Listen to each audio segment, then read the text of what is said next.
video streams and SD on this plan. Home internet pricing after $20 a monthly bill credit plus $5 per line without autopay. Debit or bank account required. See 5G device coverage and access details at T-Mobile.com.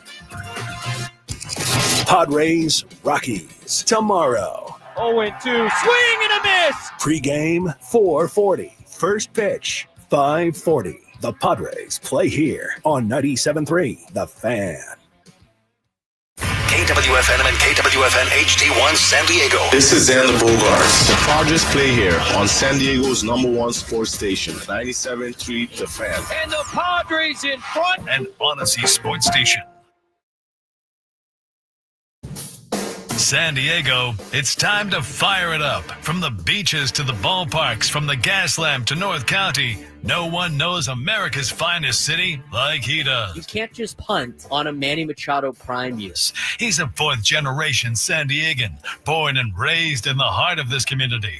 Passionate, opinionated, and always bringing you the real talk on your teams, your city, and everything in between. Braden totally knows his stuff. He's ready for the next step. That guy is good. Live and local, it's the Braden Surprenant Show. But I think Braden's one of the up-and-coming young stars in the media game in San Diego. Now, here's your host, Braden Surprenant.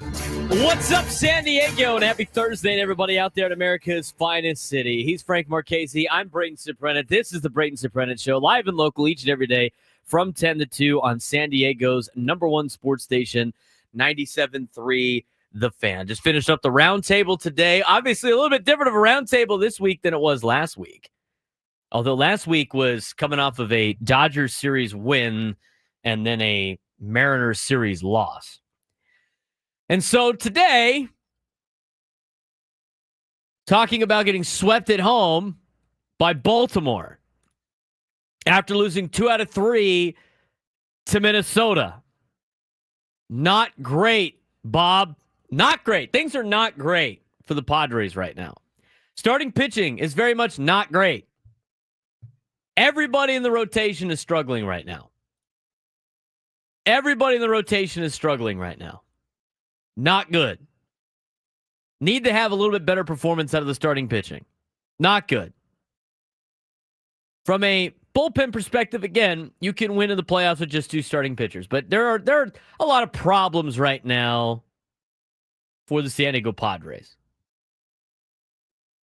But here's the thing that we're going to discuss in the first segment, because it's going to go along the lines of what we talked about yesterday and what we've talked about on the roundtable.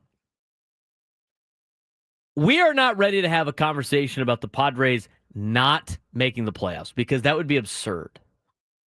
The Padres still today have a 97.8% chance of making the postseason via Fangraphs.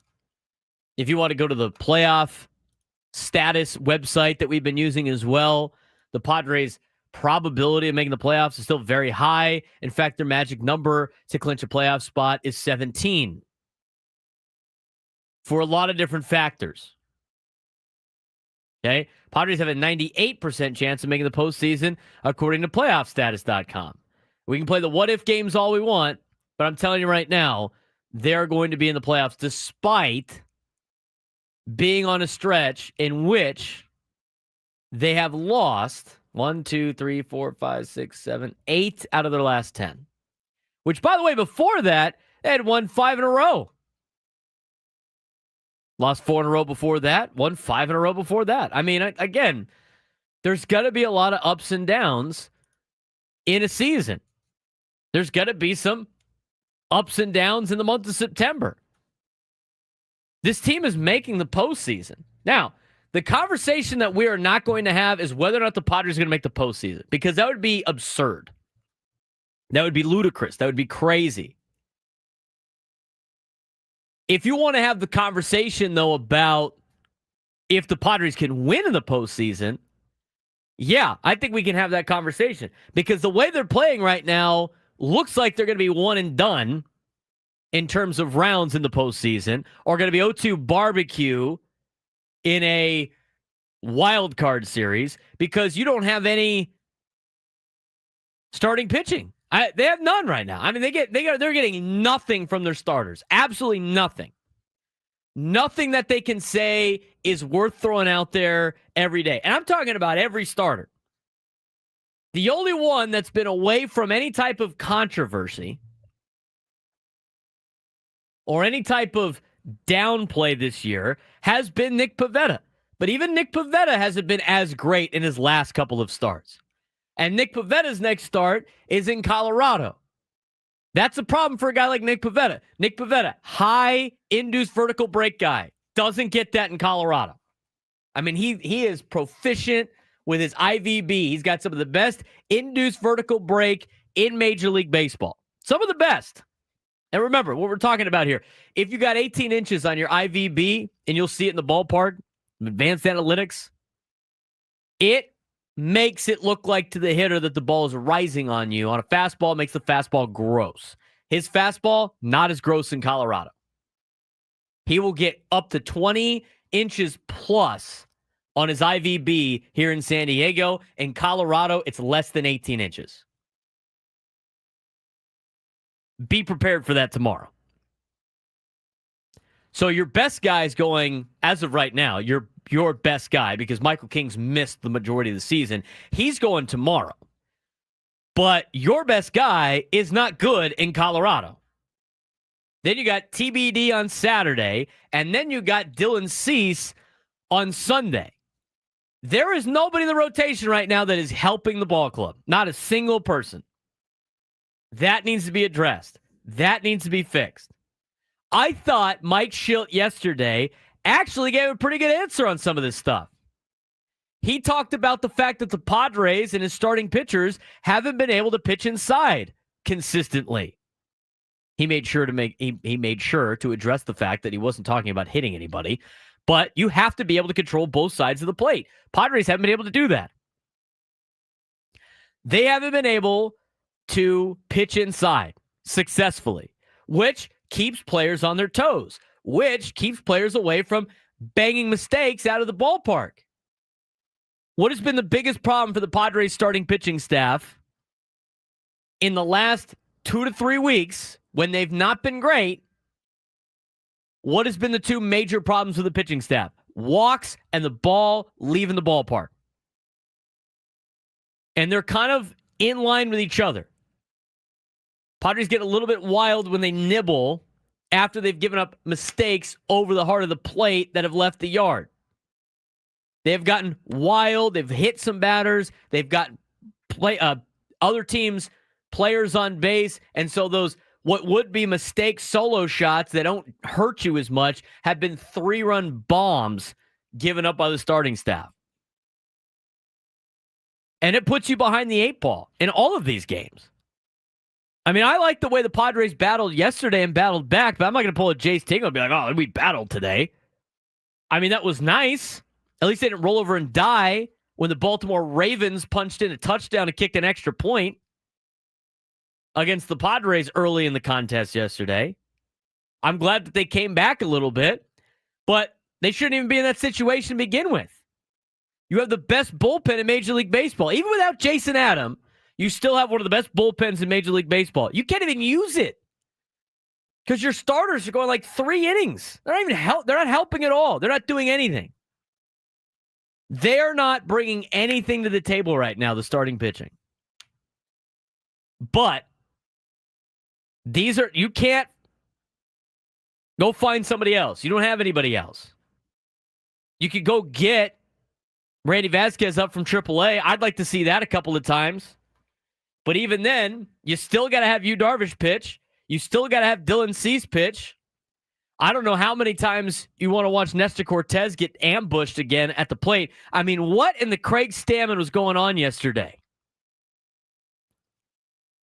I mean, he looked like Craig Stammen against the Nationals. He gave up 4 home runs in a row. He just gave up 3 home runs in a row. And he didn't give up a 4th home run because Mike Schilt's like, I've seen enough of this crap. Let's get this guy out of here. Tried to run with it as long as he could. I mean, a lot of Jekyll and Hyde with Nestor Cortez, and it's been more Hyde than it's been Jekyll. I mean, just fly balls just getting crushed out of the ballpark. I mean, I was sitting there with Frank in the press box. Every fly ball looked like it was going to go. Some of them died near the wall, but They were tagging Nestor Cortez early. I mean, absolutely tagging Nestor Cortez. You don't need too many starting pitchers in the postseason. You really only need 3. But right now, you have 1 and kind of a half because you don't know what Michael King's going to do. You don't know what Michael King's going to do. Michael King hasn't pitched. I mean, I guess you could say he's fresh and he might be due, but until he starts getting some outings in, which he needs to do before the postseason, you're rolling in with Pivetta game 1, and you're rolling in with Yu Darvish game 2 of a playoff series, and then you got to figure out what you're going to do for game 3. I think it's better to have at least one bullpen day mixed in a playoff series. I mean, as much as the bullpen has been used a lot, they haven't really fallen apart too much. The starting pitching needs to get you to the end of the season. And here's the thing. This is what the most frustrating part is about this Padres team right now, is they are letting the Dodgers off the Dodgers are handing you a division. They're just like, here, take it. We don't want it. Take it. They're giving it to you. They're flat out giving it to you right now. And you refuse to take it. Like, no, we're good. We don't need it. We're okay. We're good. They are handing you the division. I think that's what makes it the most frustrating thing for Padres fans. Again, I'll say it multiple times. I'll have to say it multiple times a day. I will not entertain any type of this is the beginning of an epic collapse because it's not. Even though in 2021 the Padres fell apart down the stretch, they weren't this locked into a playoff spot when that happened. 1998, they were a little bit more. They won 8 games in the month of September, ended up doing some good things in October. If you're going to get it out of your system, now is the time to do it. It's frustrating because you're playing bad teams. It's frustrating because the Dodgers they haven't been able to win. It's frustrating because you know the division is right there. You can taste it. And yet it's still so far out of reach, it seems like. I get it. I understand. I understand the emotion. But at the same time, we're not going to talk about lunacy on the show. You know, keeping it real. I like to keep it real. I'm a fair guy. I'm going to give you my opinion. And I've done that the entire time, this entire season. I have said when things are a problem, and I've said when they're not as bad as you think. Starting pitching is a problem. But that doesn't mean I think the season is over. I think that's a coping mechanism for a lot of fans that are emotionally upset that the Padres are on a little bit of a losing stretch. I mean, you gotta lock it in a little bit. You gotta pull yourself together. It's gonna be okay. There's still a lot of reasons for this team to be able to figure, and I think they're gonna figure it out. Again, if you have any confidence in Ruben Niebla to be the pitching coach that everybody says he is, then you shouldn't be worried about this situation, right? I mean, how many times do you hear that on social media? Well, Ruben Niebla is going to save the day. Well, here's a great opportunity for him to do so. Here's a great opportunity for him to do so. He's got to get the starting pitching staff right, and he needs to do it in a hurry. As long as they got to get Yu Darvish up to speed, as we've talked about before. He is the key to a postseason run for the Padres, and they got to get Michael King back on the field. Those are the two biggest priorities for the Padres right now in terms of their starting pitching, which is ultimately their biggest problem going into the postseason. I will not have the conversation about they are about to collapse and lose every game from here on out and not make the playoffs. We're not having that conversation. They go to Colorado, get swept, lose 2 out of 3 to Cincinnati, and then get swept again by Colorado. Good. All right, there you go. You could say you were right and the team collapsed, but I don't know how much better that's really going to make you feel. I will not be having that conversation. If you want to have the conversation that they need to fix a lot of crap before they get to the playoffs, we'll have that conversation because that's a fact. Right now, the way they stack up and the way they're playing, they're going to be 0-2 barbecue in the postseason unless they get their act together. And that's from all levels of the Padres. And really, it's been like that since they went to L.A. and got swept by the Dodgers. They've been a little bit of a funk. And the other thing, too, and it's not just the starting pitching is the biggest problem, but they continue to do the same things over and over again, and they're expecting different results. What am I talking about? Well, I'll get to it when we come back. Braden Surprenant Show off and rolling on a Thursday on San Diego's #1 sports station, 97.3 The Fan. From pads and rotors to shocks and struts, coming to a full stop should never mean your business does too. At Napa, we are the pros that know brakes and suspension better than anyone. So when others are grinding their gears, our premium parts and exceptional service deliver results. Whether you're operating a local shop or managing a national fleet, Napa has exactly what you need, when and where you need it. Get the brake and suspension parts you're looking for right now at Napa. Some people just know you can save money on car insurance by checking Allstate first. Like you know to check the weather first, before wearing face paint to the game. Bro, your Go Cats is dripping into your nachos. Oh, and now paint is in my eyes. Interception! Did you see that? No! Yeah, checking first is smart. So check Allstate first and see what you could save. You're in good hands with Allstate. Potential savings vary, including based on how you buy, subject to terms, conditions, and availability. Allstate North American Insurance Company and affiliates, Northbrook, Illinois. Hi, Tony Gwynn Jr. here for SD Fat Loss. Listen, after seeing my colleagues and hearing amazing success stories from our listeners, I decided to give the program a try 3 months ago. And I got to tell you, I'm so glad I did. I feel lighter, I have more energy, and I'm sleeping better at night. The coaching and support have been incredible. Always there to answer my questions and keep me on track. I've watched Chris, Scraby, and Ben each lose 40 pounds in 60 days. Our listeners have shared life-changing results too, losing inches from their waist, feeling more confident, improving blood pressure and cholesterol, better sleep, more energy, even getting off medication for diabetes or acid reflux. My man Jeff lost 30% of his body fat. Manny went down 4 suit sizes. Find out the secret to losing up to 1 pound of fat every day. Fast and easy. No injections, no exercise required, no calorie counting, and no prepackaged meals. Just real food. Schedule your free consultation now at sdfatloss.com. Mention my name, Tony, for $200 off.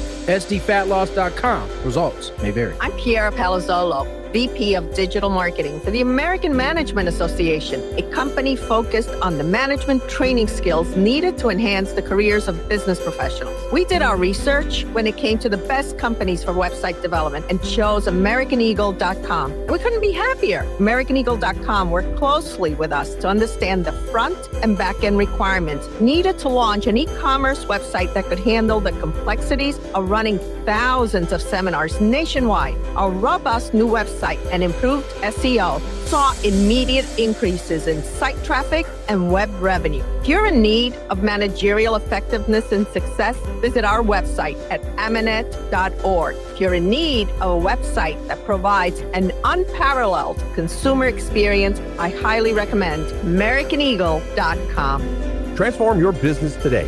Dial 877-WebNow1 for a free digital consultation with AmericanEagle.com. Hey, it's Ben Higgins here to discuss a serious topic I spent way too much time avoiding. As a parent, I know I want my family to be taken care of when I'm gone, and I just assumed things would be obvious if the unthinkable happened. But did you know that if you pass away without a will, the state decides what happens to all your assets and even your kids? But that's all avoidable thanks to Trust and Will's easy online process to nominate guardians and plan your legacy. Don't leave your most important decisions to the state. Visit trustandwill.com and create a plan. Use code FAN for a 20% discount at trustandwill.com. NFL fans, Week 1 is your shot to play free and stack $1 million cash bag with DraftKings Pick 6, an official partner of the NFL. Here's how. Download the DraftKings Pick 6 app, DraftKings' easiest way to play fantasy. Enter for free and pick more or less on 6 player stats for Week 1. Share your link with friends and add more cash to the bag and get bonus shots to win. Hit all 6 picks and you'll be splitting a bag that's already at $1 million or more. Download the DraftKings Pick 6 app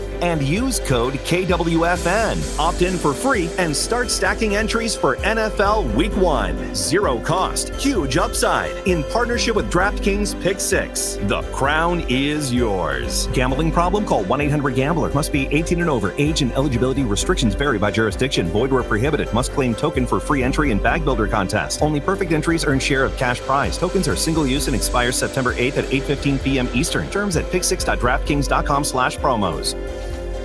Oh no. Ah, that's the sound of someone who's misplaced My debit card. their debit card. Leave that thing. Not at the gas pump, or the checkout counter, or the roof of your car. Now, if he has the Chase mobile app, he can use Card Lock. Wait, I could just lock my card. Yep, just a few tippy taps on his phone, and that sound? That's peace of mind from Chase.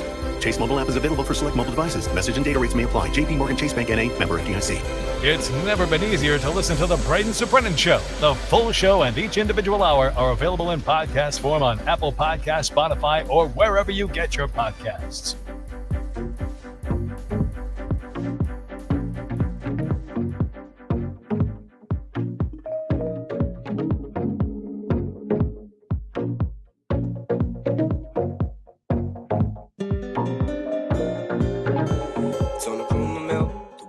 On the street, I don't know how to feel about what you say to me.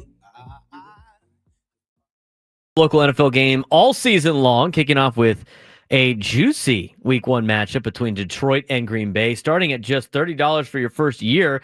That's like $2.50 a month. Visit ParamountPlus.com/NFL to get started today. NFL's back today. Frank's favorite league, ready to kick off tonight. It will be on the airwaves. That's a foul. He draws the foul. I feel like that's going to be a foul every time I bring that up. I'll have them. I'll move them both right next to each other. Yeah, that's going to be the deal. Cowboys and Eagles tonight in Philadelphia, 5:20 start. You can watch it on TV tonight on NBC or Peacock, or you can listen to it tonight on 97 through the Fan. We are the home for the NFL.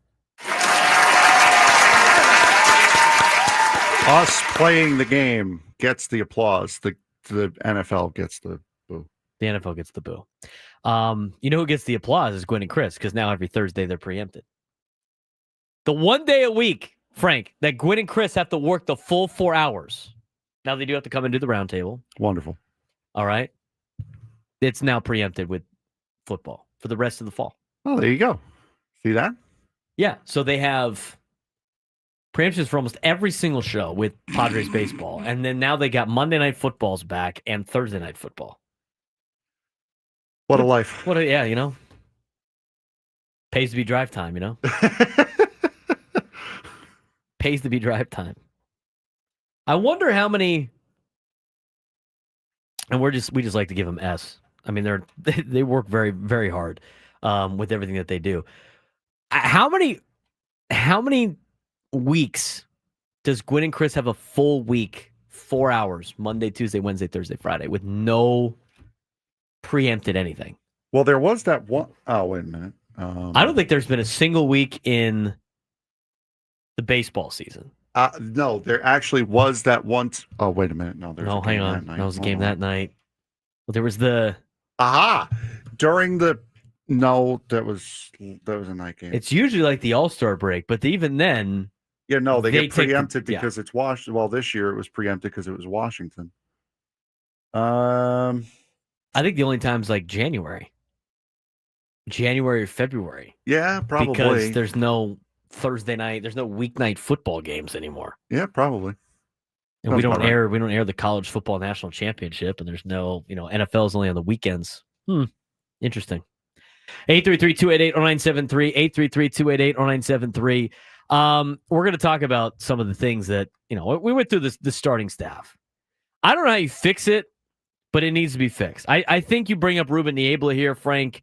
He needs to be the guy that gets these guys going in gear. I don't think it's Ruben Niebla's fault, but this is the time to show how good of a pitching coach Ruben Niebla is. Yeah, everyone wants to say he's the pitcher whisperer, and now this is where he's got to do it. I mean, if it gets you through 4, maybe 5 innings, that's really all you need, because Nestor Cortez giving up 3 home runs on 5 pitches yesterday. Not great. And this is not the pitcher whisperer that we signed over the course of the offseason. Now, I understand that you can make the argument that there are some guys that are just beyond help, but I don't think Nestor Cortez is one of those guys. And I made the point to you yesterday Remember what made Nestor Cortez so special when he was with the Yankees? Was all that funky, herky-jerky, moving around stuff on the mound that he would do to mess up the pitcher's timing. He has cut that completely out. Now, whether he was told to do that or if something happened that I missed that forced him to cut it out, that made him who he was. That made him as good as what he was. So maybe if he gets back to doing some of that, maybe that helps him out a little bit. I don't know. Cortez is a mystery because I thought of the guys that they got over the trade deadline that Cortez would have been the one that would have figured it out. But he hasn't. Alden Gonzalez put this out on Twitter on September 2nd. Okay. Today is the 4th. So a couple of days ago. Writes for ESPN.com. Just when I think a team is good, it's bad. Just when I think a team is bad, it's good. This is baseball in 2025. Again, I think a lot of this is the perspective of we watch every single Padre game every single night. We do not watch every other team. Frank watches the Mets. I'm sure the Mets are in the same boat. But here, let me go through this with Alden Gonzalez put together. Padres, as an example. Padres won 7 of 8 going in L.A. They won 7 of 8 going into Los Angeles. Got swept by the Dodgers. They won 5 of 7 against the Giants and Dodgers the following week. Have now lost 5 of 6 to the Twins and Orioles shortly thereafter. Bro. Dot. And 7-2 on that American League swing, too. He goes on to talk about the Mariners. They say 7-2 or 2-7. I meant 2-7. 2-7. This is going to get better. I mean, just listen to this. This is why everybody needs to take a deep breath and take a step off the ledge. Okay? The Mariners, 10 wins in their first 11 games since the trade deadline, 6 wins in 20 games since. Since the trade deadline, the Seattle Mariners won 10 of their first 11 games, were red hot. And since then, have gone 6-14. 6-14. Now, 2 of those are against the Padres. But you know what? 6-14. Let's look at the Dodgers. By the way, I had a buddy text Johnny, our friend Johnny. He texted me this morning, said he was off the ledge. He decided to read up on Dodger stuff last night, and the Dodger fans are freaking the you-know-what out right now and want everybody fired. As they should for be. how bad they've been playing. I'm telling you, everybody's dealing with the same stuff right now. It's September, dog days is summer, getting ready for October. It's almost like everybody's managing their levels of usage for everybody, time load management to try to make sure we're fresh for October.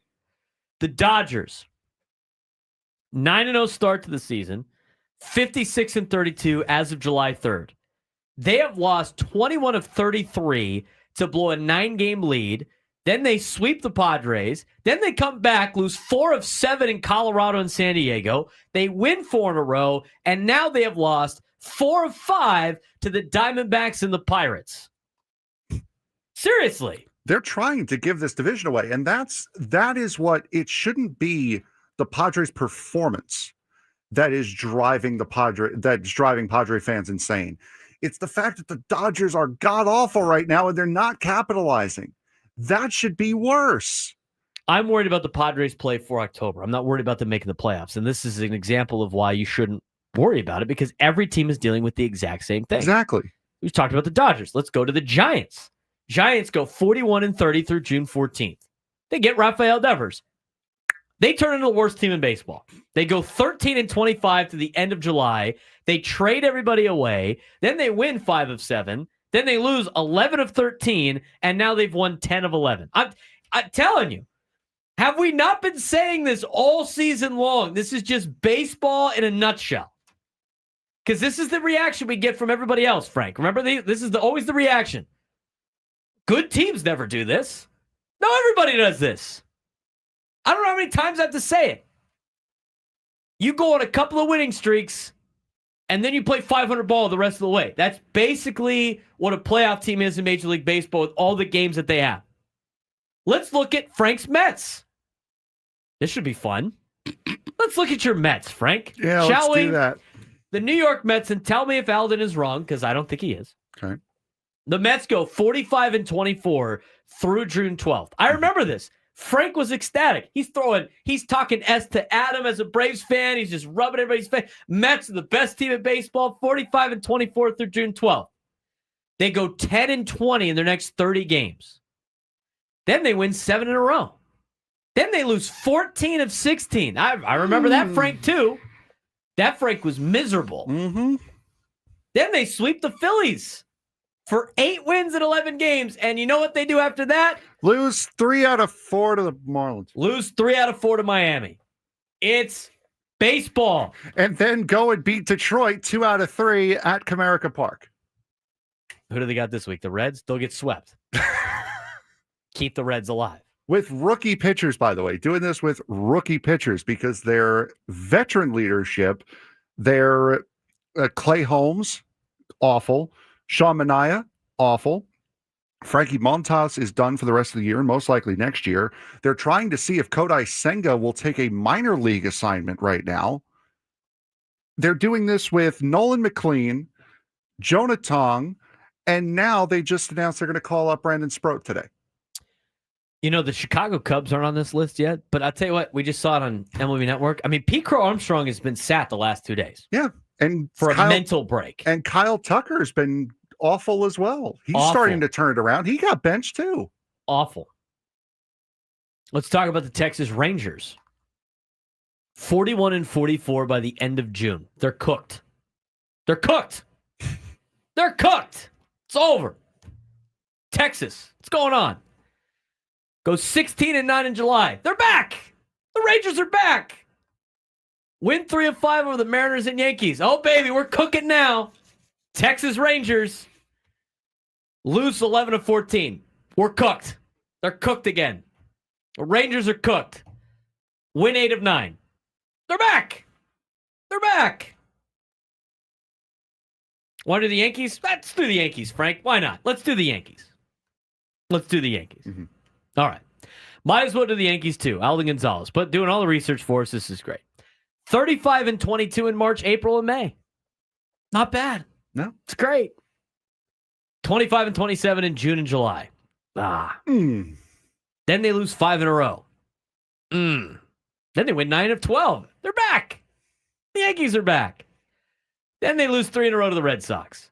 We're cooked. It's over. They've just won 7 in a row.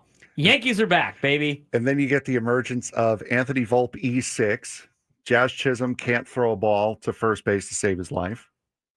It's baseball, guys. The That's whole what we keep point telling you of that entire exercise is for people to relax and realize it's not the end of the world because the Padres have lost, 5 of 6 and have now lost 8 of 10, whatever it is, against bad teams. Yeah, it's not great. Nobody's saying it's great. All I'm saying is take a deep breath because eventually it's going to flip. It's going to turn around. It's going to flip around. Unfortunately, the Padres have their nemesis, the Colorado Rockies. I mean, Dinger just gets them every single time. I don't know what the problem is. IVB don't work at the high altitude of Colorado. But the perspective is, this is the perspective Frank and I were trying to give everybody yesterday when they're ready to jump off the bandwagon and then try to jump off the bandwagon again during the game. The lovely couple in front of us that sit in front of us, they've had those season tickets forever. They're the nicest people. Yes, they are. They listen to our show, nicest people. And the woman turns around and goes, how are you going to talk people off the ledge tomorrow after Baltimore at their 3rd home run in a row? And I was like, I don't know what to tell you. I have found it just for you. I hope you know this. I got to get their names. They're there every single day. Yes. They're the most loyal Padres fans I've ever met. Perspective. That is the perspective. I'm telling you right now. That is the perspective. It's not the end of the world. They're going to be able to figure it out. If you have any belief that Ruben Niebla is a good pitching coach, he's going to fix this. Yu Darvish is going to bounce back. I don't know what you do with Nestor Cortez. I don't know if that is a solvable problem. But there are some bright spots with this team. The thing I don't understand, again, and I talked about it going into the last break, and we'll briefly talk about it because we got Mikey Vargas coming on at 11:45. A team that is just cooking right now. I mean, talk about a team that doesn't have to worry about anything. Yep. Speaking of a winning team in San Diego. A winning team in San Diego is going to be the best team in MLS at the end of the season. It's going to have an MVP. We'll talk to him a little bit. But all of these teams that we mentioned have made drastic changes to their lineups and mix-ups.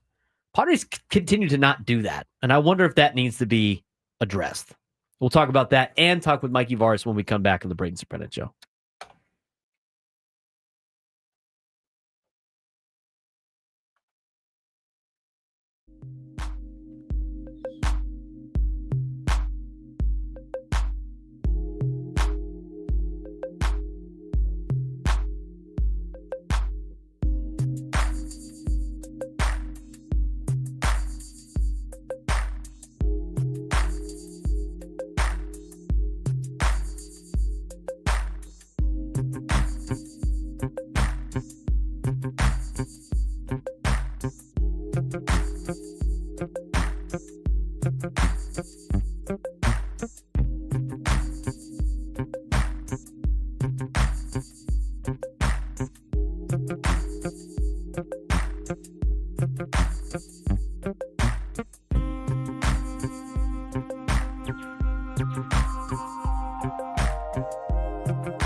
$11:40 on a Thursday.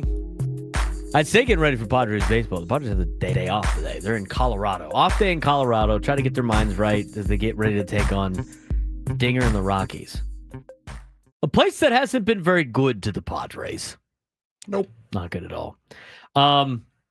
Shout out to my buddies that are flying to Pullman this weekend. Are you okay? Yeah, I need a pen because this mouse is messing up. The sensor's all screwed up. There's pen. I think there's pens behind you there. Anyway, my guys Sam, Matt, Mike. Oh, and by the way, Mike's dad, Dennis, is going too. They're going to Pullman for Wazoo San Diego State. Which, by the way, Aztecs are favored this weekend in Pullman. I can't believe it. 1.5 point favorites. We're going to talk about that with Skyler coming up at the 1 o'clock hour when we make our college football picks. But the boys are on their way to Pullman. They were watching. In fact, and I saw this particular YouTube chat was hilarious. From AS. My dearest Penelope, it is 167 days of Braden yelling on air. I fear there's no end in sight. That was the voice I thought that was probably written in. I thought that was pretty good. I thought that was executed well. So that was said. Gonzo goes on to say, I will allow it, B-Serp. Have a day, brother. Get some. Perfect. In which one of my buddies, Mike, texted me and said, I need you to calm the bleep down because people are looking at us at the Seattle airport as we have you on. You know what, Mike? It's called passion, buddy. Okay? Where's the headphones? You know what? Spread the good news of the Braden Surprenant show in the Seattle airport before you go to Pullman. How about that? They're going to have a blast. I was supposed to go with them, Frank, but because it was supposed to be a Cathedral Catholic bye week for football, bye week got moved before the season started, and now we're playing this week, so I cannot go. And getting to Pullman is a pain in the ass. It's not like there's like a direct flight to Pullman. It's go to Spokane and then down, or go to Seattle and then across. I mean, that's probably a way to San Francisco and then over. It's not easy to get to. Unless I take the team charter with San Diego State, which I'm not obviously on. And they're leaving tomorrow. So that also does not help me. Should be a fun time for the boys up there, though. I can't wait to hear it back. What seemed like was going to be an easy game for Washington State might be a little bit of a barn burner in Pullman. See how the Aztecs do against Washington State. Again, we'll talk more about that with Skyler coming up in just a little bit. We don't really have time to get to your phone calls right now. We're going to get to them as soon as we can. So Juan, Kevin, Steve, please stay on hold because we got Mikey Barris coming on in a couple of minutes here to talk a little San Diego FC. I mean, we talked about the Padres. We're going to talk about the Padres a lot today. We're going to get into some college football stuff. We got Eddie Brown joining the show at 1:35 to give us our fantasy football updates for the weekend. Plus, there's an NFL game on tonight that you can listen to right here on 97.3 The Fan. So we got a lot of stuff packed in the next 2 hours. I mean, the first hour is almost done. But San Diego FC in transition is frustrating as the Padres have been. San Diego FC has been the exact opposite. They're playing good soccer. They're at the top of the leaderboard. They've already clinched a playoff spot, and not like mathematically in a good spot like they should be able to make the play. They've already clinched. I mean, the first team to clinch in the MLS table on the Western Conference. And they're in contention to potentially win the Supporters Shield, which is crazy in the first year of an MLS franchise, but they've done such a great job, and a big reason for it has been Mikey Varas. We had Tyler Heaps on last week. He talked about the building of the team, and so there's a lot of questions that I think are very similar in a sense that I want to ask Mikey Varas, and a lot of things from a coaching perspective too that I find very interesting. You know, as a coach, I like to pick the brains of other coaches. Just like as a broadcaster, we like having other broadcasters on to kind of learn their craft and how they do things. I love the aggressive nature of Mikey Varas. I love the way that they've been playing like that the entire year. I mean, they're going after wins. They're not settling and setting back. And they've been a fun team to watch all year. And have really represented San Diego incredibly well. And they got a game coming up against Minnesota on September 13th. As I look at the schedule, I thought I had it up, but it's Minnesota United on the 13th. Yes. Correct. It is on the 13th. Hispanic Heritage Night for San Diego FC here at Snapdragon Stadium. Also, they are going to be playing a friendly against Club Tijuana on September 16th, 3 days later at 7 o'clock. Mexican Independence Day celebration presented by Modelo is what it's listed on the website, but also it will be called the Baja Cup, Baja Cup presented by Modelo. And it's the first match of a 5-year deal, Tuesday, September 16th at 7 o'clock at Snapdragon Stadium. Should be a very fun time for San Diego FC and Tijuana. So we will discuss that with Mikey Varas here coming up in just a little bit as well. So again, just waiting for him to call in. Overall, Padres-wise, we've talked about it ad nauseum with the starting pitching. And we went through it, and I think it was very important for us to talk about what other teams were doing in Major League Baseball and why it makes sense to just kind of take a very, very much a deep breath on not freaking out. Will the NFL game be on the Odyssey app? I actually don't know that answer. Do we know that answer? I don't think we do. Not sure. Anyway. 833-288-0973, 833-288-0973. Cowboys and Eagles are on tonight at 5:20. It will be. Adam said it will be on the Odyssey app. So we will have football on the Odyssey app. We will have football on 97 through the Fan. Should be a fun time. Getting some NFL games. All the NFL games that we have are streamed on the app. So if you're app listener, you'll be able to listen to the football game tonight, which is great. So Westwood One coverage on the NFL right here on 97 through the Fan. We'll have that all season long. And I think we're working on getting Mikey Varas to call it. Getting the hotline number, Frank? Yeah, he called my cell phone number. That's awesome, actually. That's incredible. That is incredible. That's great. So we're waiting for Mikey Varas to call in, and we're going to get to him here in just a matter of moments. I do want to mention coming up in the next hour, we will have the Midday Sports Standoff. Still don't have a prize for that yet, but I think it's going to be the tickets to the Head and Heart at Gallagher Square on September 29th. Tickets are on sale now at Ticketmaster.com. We ready to go, Frank? We are ready to go. All right. So now joining me on the Braden Surprenant Show for the first time is the head coach of San Diego FC. He has done a tremendous job with the club. The club has done a great job representing San Diego in their first year, in first place in the Western Conference standings, and a great opportunity for us to talk with their head coach and Mikey Varas. Mikey joins us on the Braden Surprenant Show. What's going on, Mikey? Mikey, you there? All right. Still, is he there? All right, yep. Mike, there you go. Mikey Varas joins us on the Braden Surprenant Show. What's going on, man? Hey, how you doing? I'm doing well. Thank you.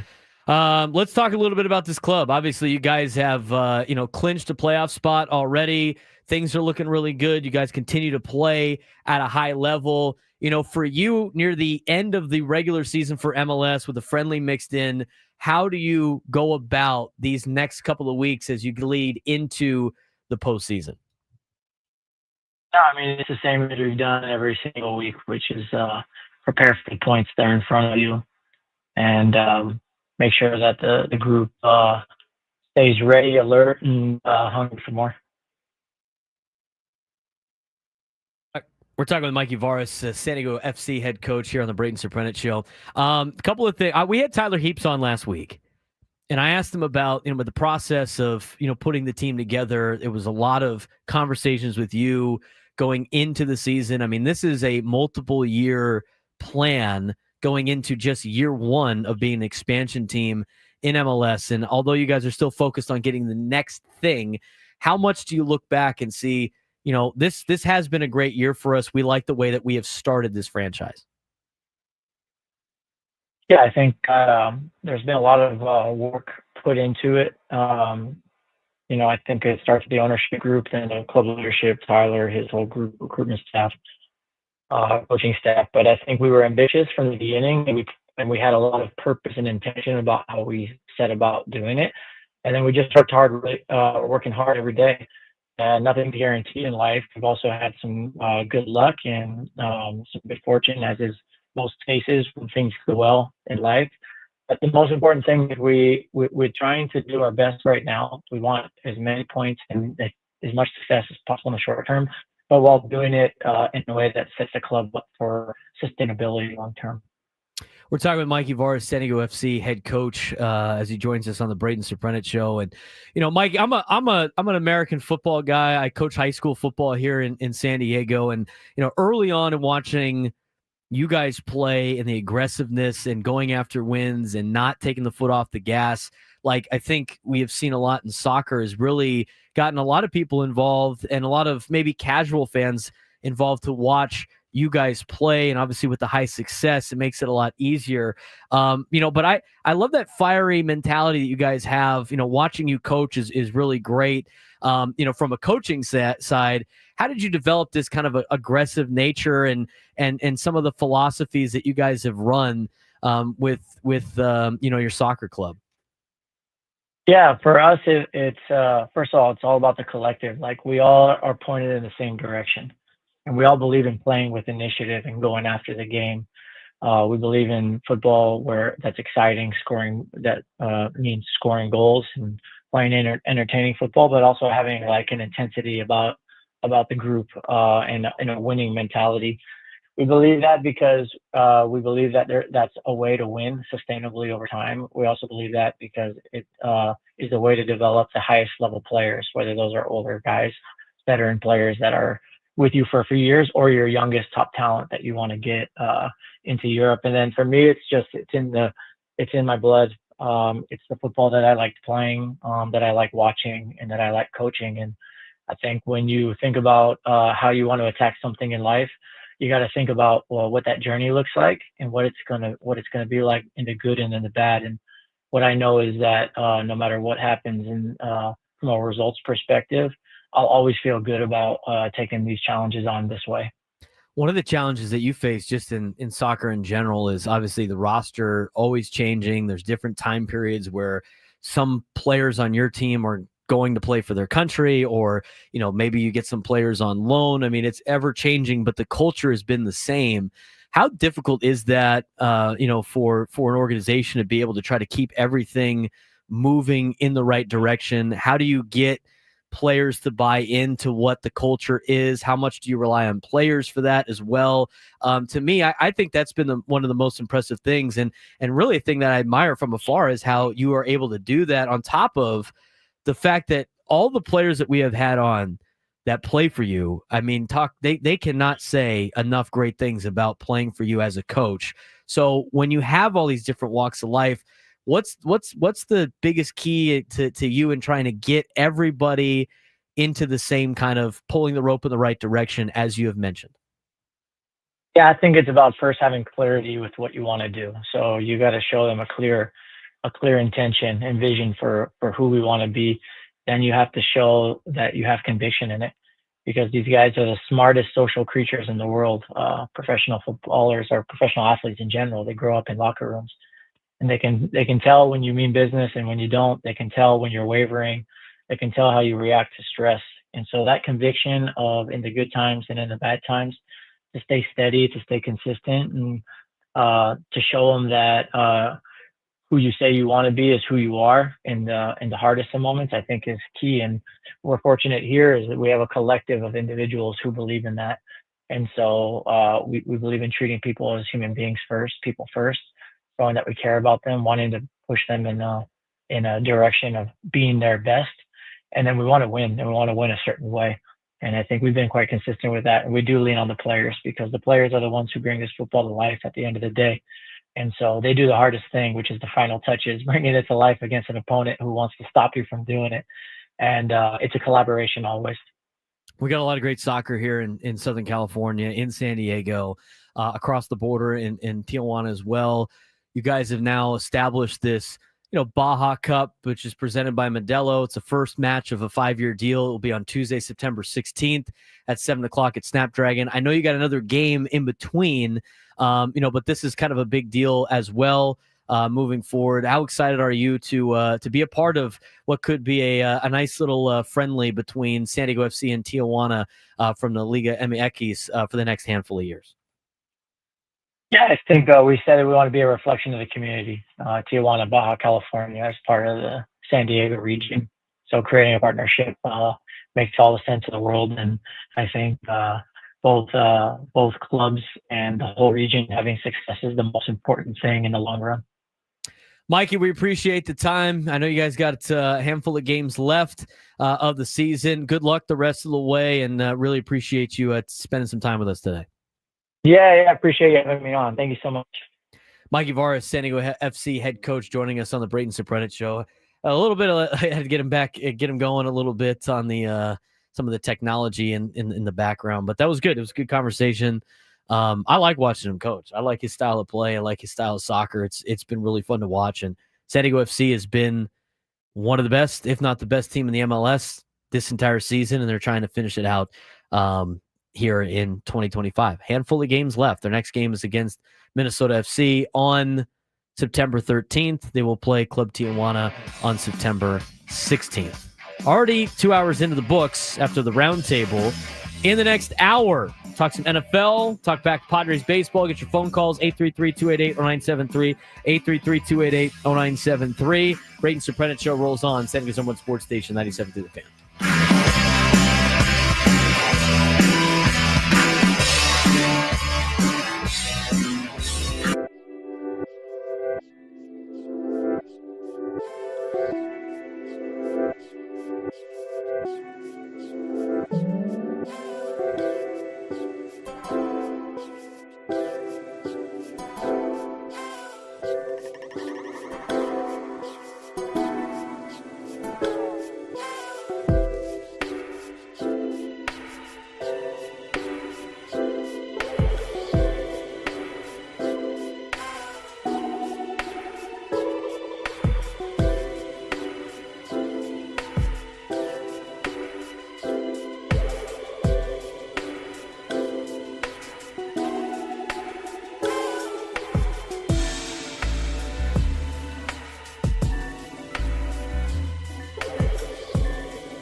New lunchtime hour on 97.3 The Fan is brought to you by the Craft Taco. Both flavors at 2 locations, Sorrento Valley and inside Balboa Park's Natural History Museum. I'm Braden Surprenant. This is the Braden Surprenant Show alongside Frank Marchese.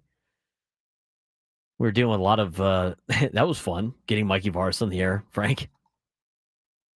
Yeah, so a lot, their PR guy called me instead of calling the station, which, I mean, fair play. It happens. Mistakes happen. Fair play's a good spot. We've tried. There you go. We've tried for like 3 weeks now to get Mikey Varis on, and whether it be one of them was my own stupidity, whether it be something that happens on their end, we just haven't been able to get it going. And we were finally able to get him on. And when Braden called for him to come on, their PR guy was prepping Varis on the Baja Cup, so he didn't hear him. Interview went on the air, though. That's all that matters. That's all that matters. That is all that matters. 833-288-0973, 833-288-0973. Juan in Oceanside has waited on hold for a long time. We'll bring Juan on. Juan, what's going on, man? How's your Thursday? Pretty good. Had the day off. Got a cold brew coffee. I can see you're enjoying one as well. I got my got my iced coffee. Now here's the deal. You know what? This is it is pumpkin spice season, Frank. And so I've heard. On the Starbucks app, I used to be able to add pumpkin spice like 1 pump to my regular iced coffee. I can't do that right now, and it's annoying because I could do it if I go in. So as of right now, it's just vanilla. I would have loved to have a pumpkin spice pump in there. I'm not an anti-pumpkin spice guy. So you're a basic white girl is what you're saying. Nobody said I wasn't. I'm satisfied with my manhood on that. But yes, I am drinking an iced coffee, not a cold brew. I'm not that fancy. One, you can enjoy the cold brews. Okay, but that kind of spurred a little bit of a topic there. What do you got for me today? Well, aside from the coffee convo, I did kind of want to call in about the perspective that you brought up earlier.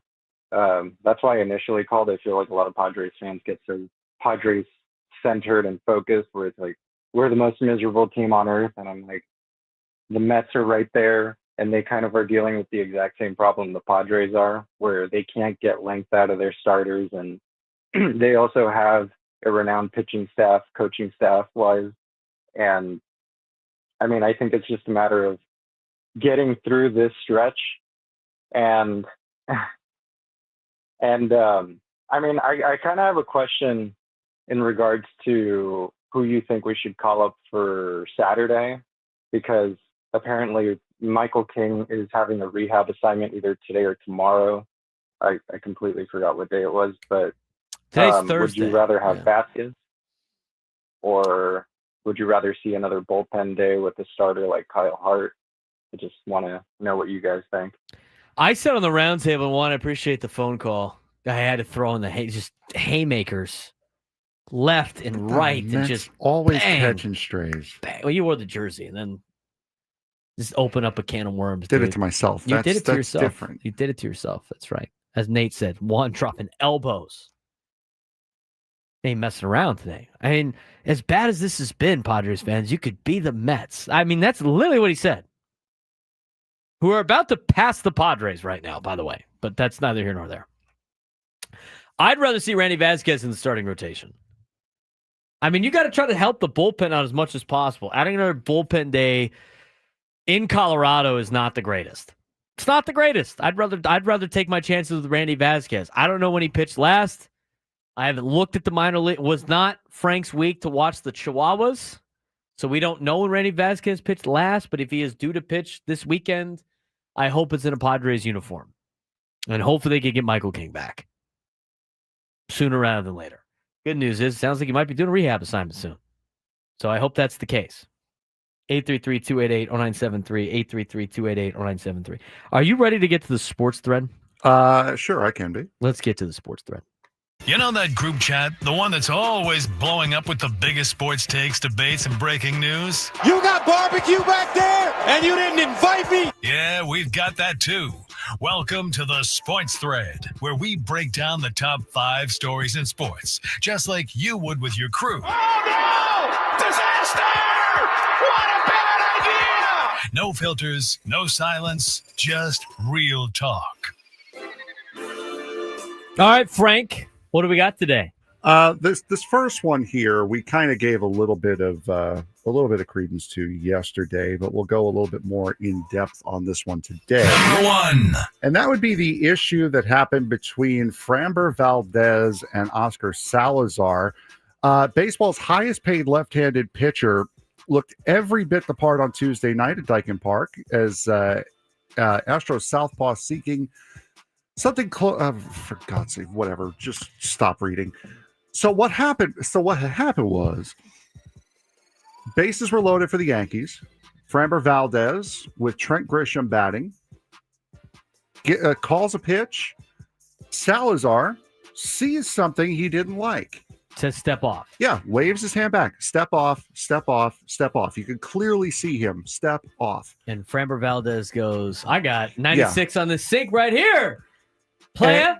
And Trent Grisham said, I see your 96 sink, and I raise it 115 exit velocity. I raise it 115 about and I hit about it 370. And I hit it to Dallas. The next pitch, Framber Valdez gets his sign. Salazar sets up. Salazar, the way he reacted, looked as though he was expecting something back foot, like a back foot off-speed breaking ball. That's what he was looking for, because you could see his reaction. He starts to go down in it. Instead, Framber Valdez decides to throw a sinker at 93 miles an hour right into his catcher's ribs. Valdez swears up and down that he did not do it on purpose. But Braden, as a catcher, I would have killed him for doing that. I don't understand why Framber's upset. I don't get it. Like, he's the one that shook off the call, and unless he said something else, I mean, I don't. I got the whole sequence. But I didn't understand why Framber was so upset he had to cross up his own catcher. I didn't understand. And then they had like Dallas Braden, friend of the show. Yes, friend of the show. Did a breakdown of it, and then it didn't explain to me anything. He just said exactly what we have seen. I don't know why Framber did what he did. It doesn't make any sense. But you could tell Salazar was like, he almost went out there. He was close. Yeah. And then he took a deep breath and he went back. They obviously talked it out because both of them in the post-game scrums basically denied that anything bad happened, miscommunication, whatever it was, and they moved on with it. But that was crazy. You could kind of tell also by Framber's reaction that it was intentional, because he threw the pitch, just turned around and walked back. That was all he did. He didn't like, oh, sorry, my bad. And that is dangerous for a catcher.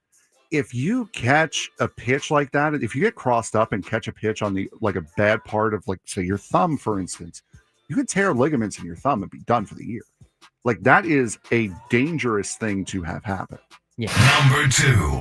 NFLPA's interim boss says that an 18-game season, which once seemed inevitable, no longer seems like a certainty. David White, the interim executive director of the NFL Players Association, told the Associated Press that he hasn't had any conversations with the league about expanding the length of the regular season, which increased to 17 games back in 2021. White said he had a productive meeting with NFL Commissioner Roger Goodell in New York a couple of days ago, calling it, quote, a very good start to our relationship, and added that they had agreed on an open and respectful line of communication. Boy, I hope so. So there were a lot of people against the expansion to a 17-game season.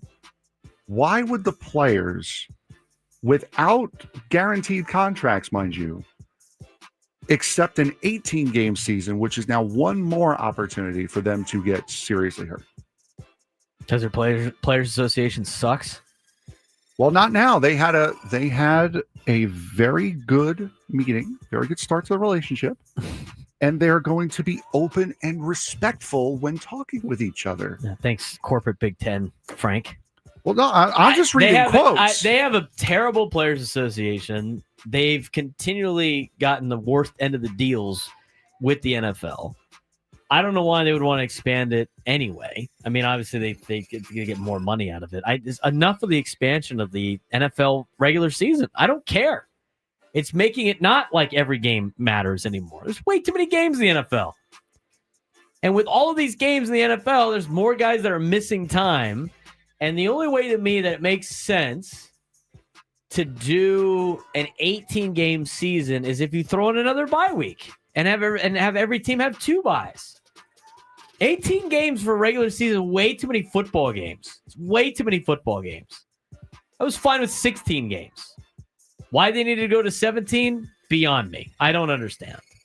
You're oversaturating the product. You're oversaturating the market, and that's what people said when they were going. More guys are getting hurt. That's what they were saying when they went to Thursday games. Yeah, Thursday games too much. I have no interest in watching a Thursday game. I really don't. I mean, tonight I do because it's the first NFL game of the year.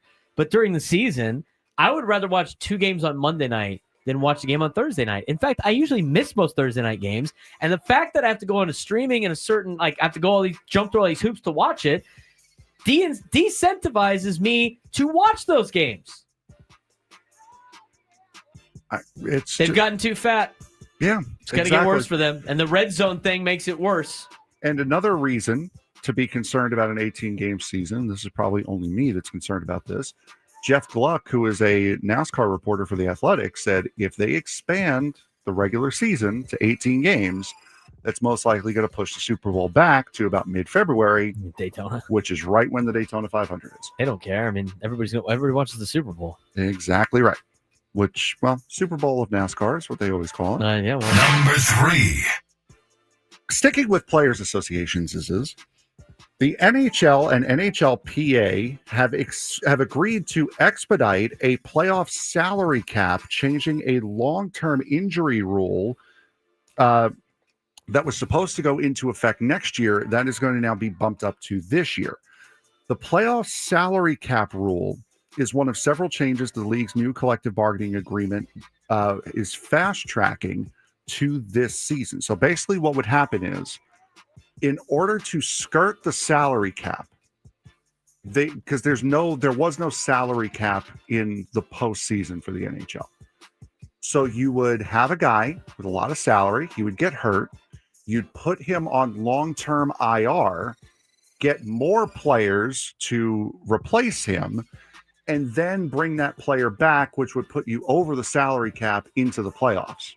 So now they're making it to where the regular season salary cap extends into the postseason as well. So you can't do that.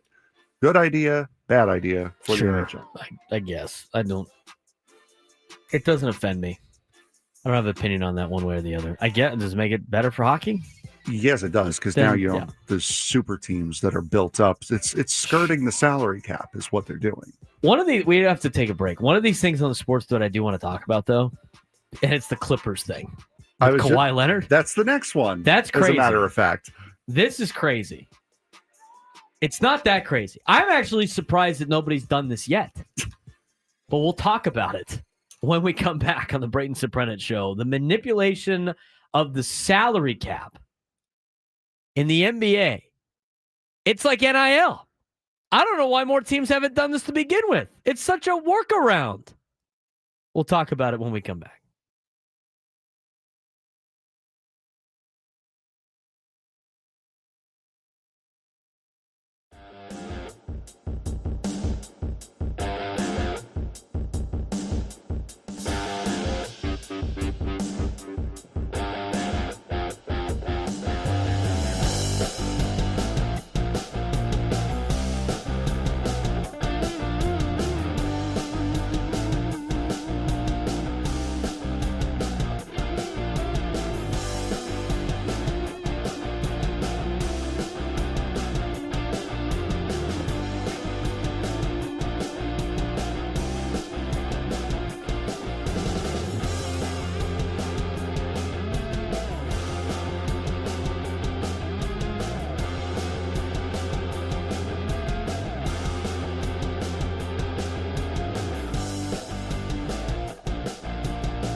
All right, we got to give away tickets to the Head and Heart at Gallagher Square on September 29. Tickets are on sale now at Ticketmaster.com.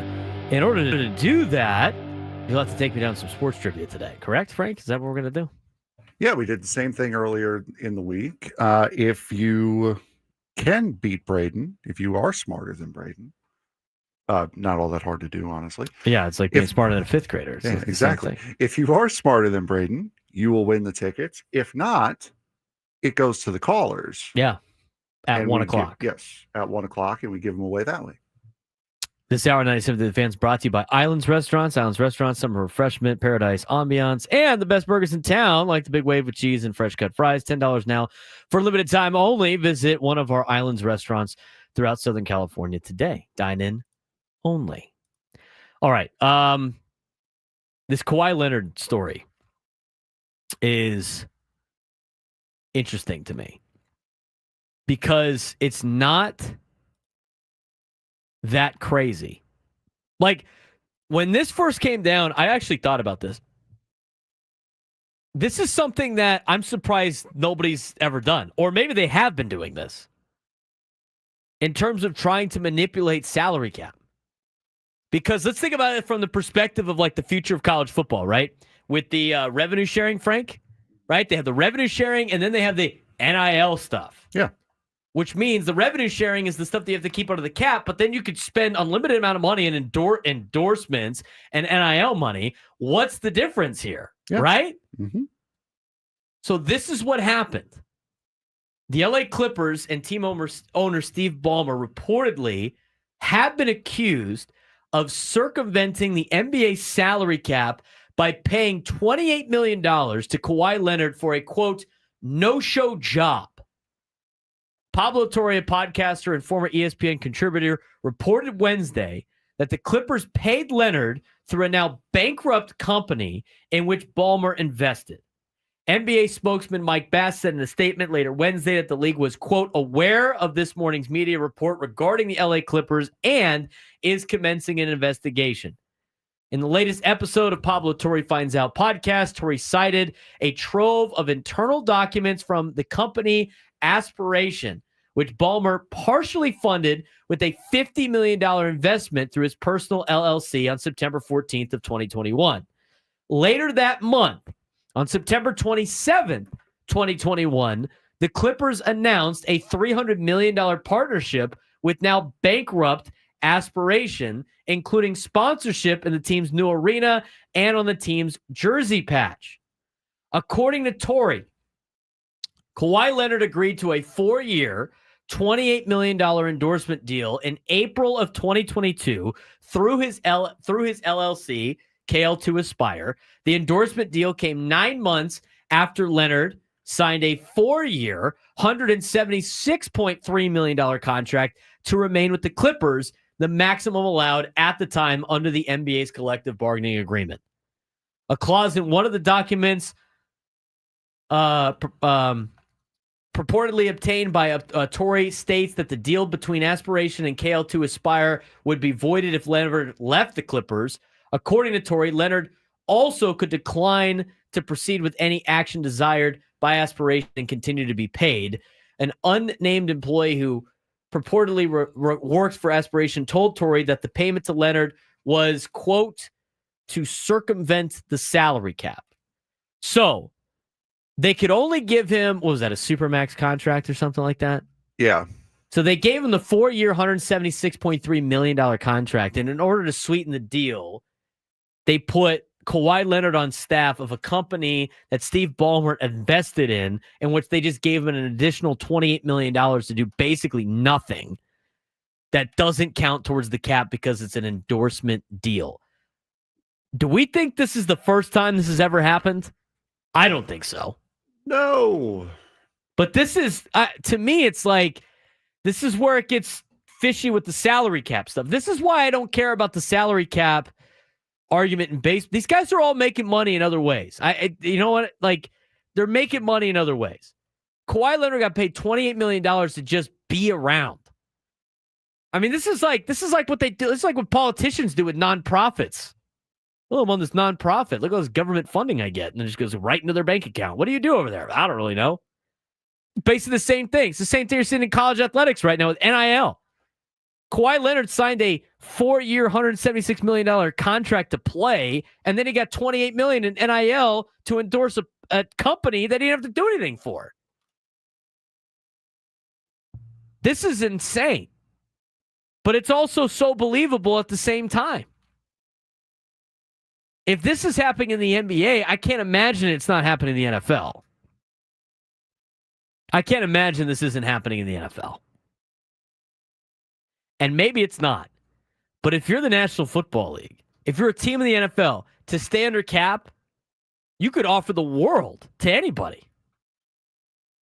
You see this, if you're like Patrick Mahomes, right, you might as well just take a deal from the Kansas City Chiefs. The Chiefs, big ownership group, can invest in a nonprofit and pay Patrick Mahomes all this money to be an endorser of said company, and all of a sudden you could spend on everybody else on the team.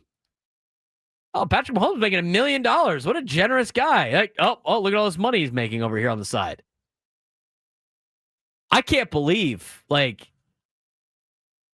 I can and I can't. This is crazy. I mean, there has to be so many other teams doing this.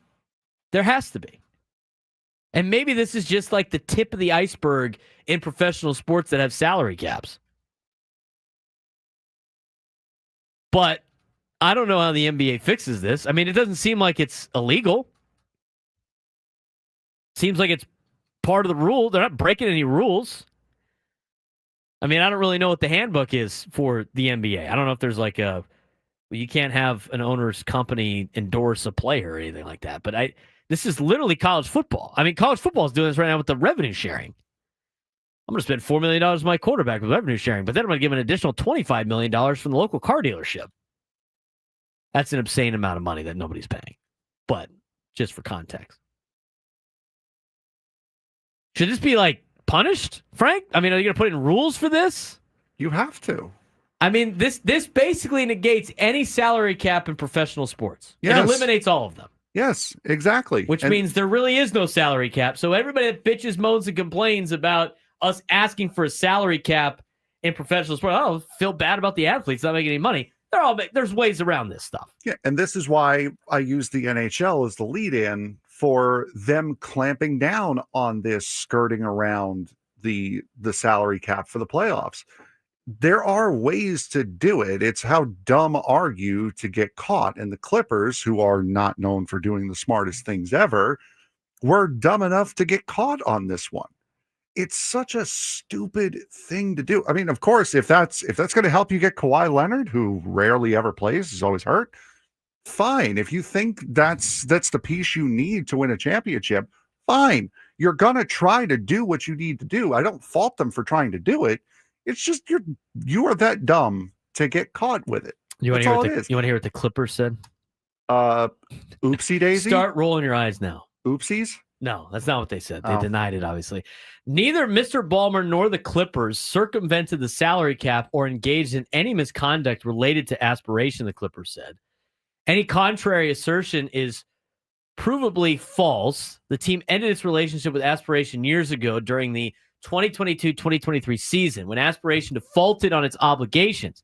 Neither the Clippers nor Mr. Ballmer was aware of any improper activity by Aspiration or its co-founder until after the government instituted its investigation. The team and Mr. Balder stand ready to assist law enforcement in any way they can. I don't really think it's illegal. I mean, is it fraud? I mean, nothing about this seems that illegal. So they gave him money out of a company that has no money.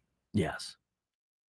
Right. Under the circumvention rules of NBA's 2023 collective bargaining agreement, teams can be punished for circumventing the league's salary cap. Penalties can include fines up to $7.5 million.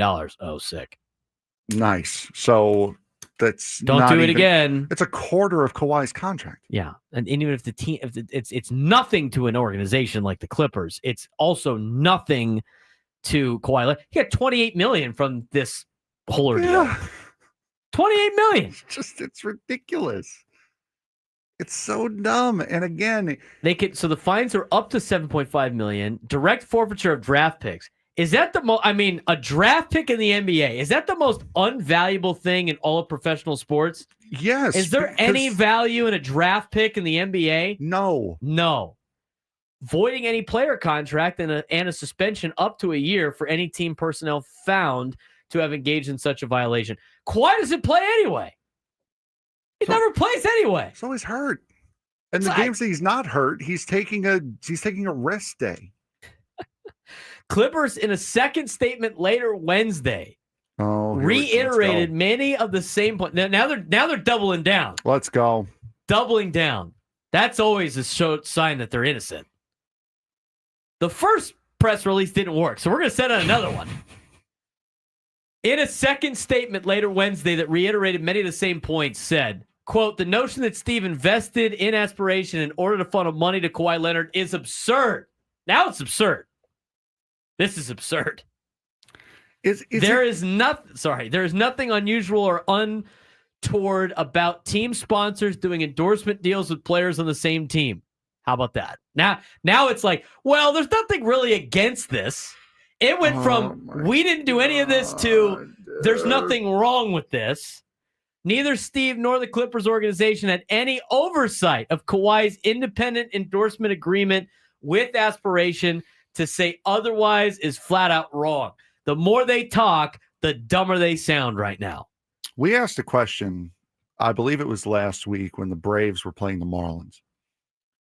Jurickson Profar hit a leadoff home run, and Adam just so happened to pop his head in here at the same time. And I asked the question, if Jurickson Profar hits a home run in Miami and no one's around to hear it, because no one's around to see it, did it happen? So what you're saying is, if you gave Kawhi Leonard money and no one knew that this was happening, did Kawhi Leonard actually get the money? I have no idea if he got the money or not. It's so stupid. And again, you keep shoving your foot deeper and deeper into your mouth. The statement continues. The Clippers take NBA compliance extremely seriously, fully respect the league's rules, and welcome its investigation related to Aspiration.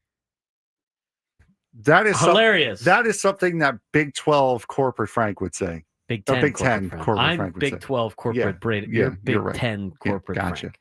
I'm sorry. There's more than 12 teams in the Big 10.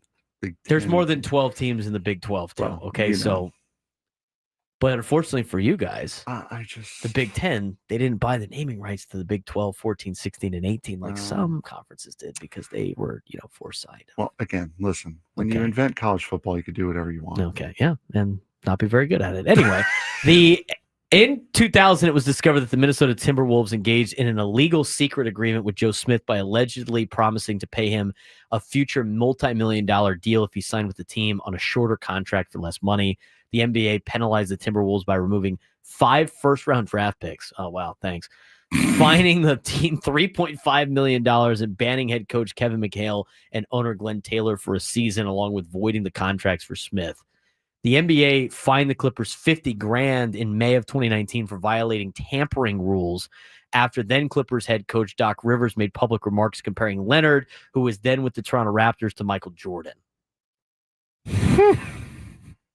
I can't believe that's a thing. The NBA investigated the Clippers after allegations emerged that Leonard and his camp, led by his uncle Dennis Robertson, made improper requests of teams during his free agency of the summer of 2019. Such requests, The Athletic reported at the time, included part ownership of the team, access to a private plane, a house, and a guaranteed off-court endorsement money. Well, there it is. I don't know. I don't know if I love sports more or if I love the stupid people that get involved in sports more. The NBA again fined the Clippers $50,000 in November of 2019 for comments that Rivers made that were inconsistent with Leonard's health. It's a lot of problems. It's just $50,000. Wow, you really got him, NBA. Clippers are also fighting a 2024 lawsuit by former strength and conditioning coach Randy Shelton, who sued the team. The president of basketball operations, Lawrence Frank, alleging wrongful termination and part of raising concerns about the management of Leonard's health and injuries.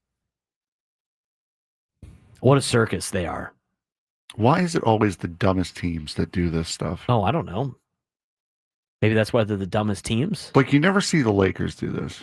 They have, or their if they own do, they if they do, they problems. don't get caught. They have their own problems. You never see the Celtics do this. If they do, they don't get caught. You never see the Yankees do This has Arizona Cardinals written all over it. It has Phoenix Suns written all over this. It has a lot of Arizona teams written all over it. Arizona Cardinals like the worst run organization in sports. But that is a wild story. I personally, because we got to take a break and get to our midday sports stand-up, I personally love the statement on Tuesday. We had nothing to do with this, too. It's really not that bad. I mean, there's nothing saying that they can't endorse Kawhi and an owner's company can't endorse Kawhi. Keep talking. It's not making it better for you. You know, you have the right to remain silent. I would suggest stop talking. Clippers should probably stop talking. Where's the Curb theme? Hold on. I know it's in one of these. Play the Curb theme going to break. I got to find it first. That's the problem. All right. Well, maybe coming back from break because we have to take a break. Yes, we do. More to come. Braden Surprenant Show.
We need a contestant for the Midday Sports Standoff. If you can take me down in sports trivia, you will be able to win 2 tickets to Head and Heart at Gallagher Square on September 29th. Tickets on sale now at Ticketmaster.com. 833-288-0973. 833-288-0973. Call in. Take me down in sports trivia. Tickets are yours. If the contestant does not take me down in sports trivia, then it will be open in the 1 o'clock hour for the 5th caller. But until then, we need a contestant. 833-288-0973. 833-288-0973. The Kawhi Leonard story is hilarious. More so the statements that the Clippers put out instead. Absolutely hilarious. I'm sure there'll be more information on this. I'm sure the Clippers will just keep putting out statements. I'm surprised they haven't put out a statement yet today. They had one on Tuesday. They had one on Wednesday. Where's the one for today? What's the one of today going to be like? First one, we deny any type of situation here. Number 2, statement number 2. Well, it's not out of the ordinary that a company that an owner is involved with has an endorsement deal with one of their players. That's nothing wrong with this. Is today's statement going to be like, yeah, we did do this, but I don't see what's wrong about this. Everybody's doing it. That should be today's statement. That would be the best statement to put out.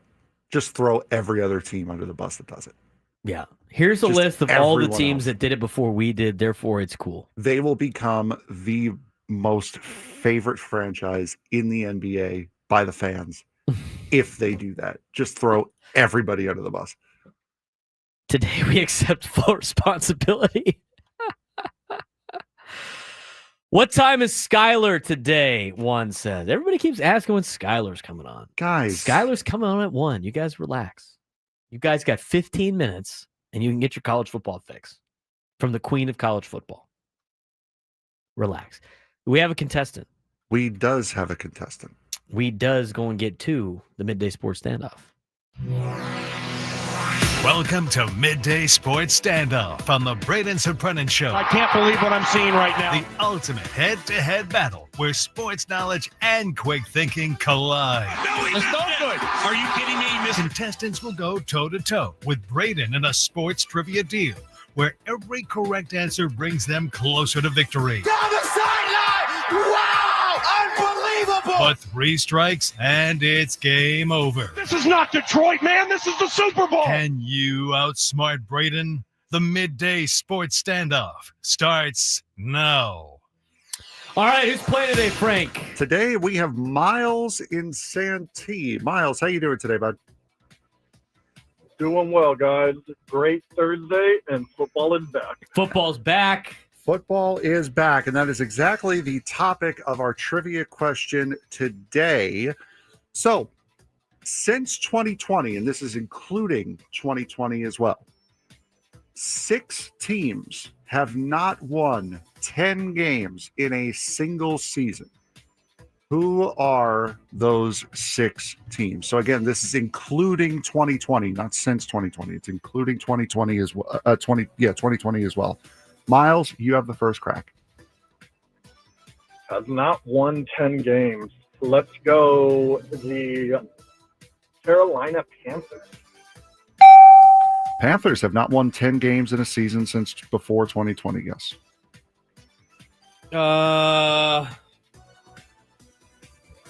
There was a couple of years where Blake Bortles and the Jags were pretty good. I'm going to say the Jaguars.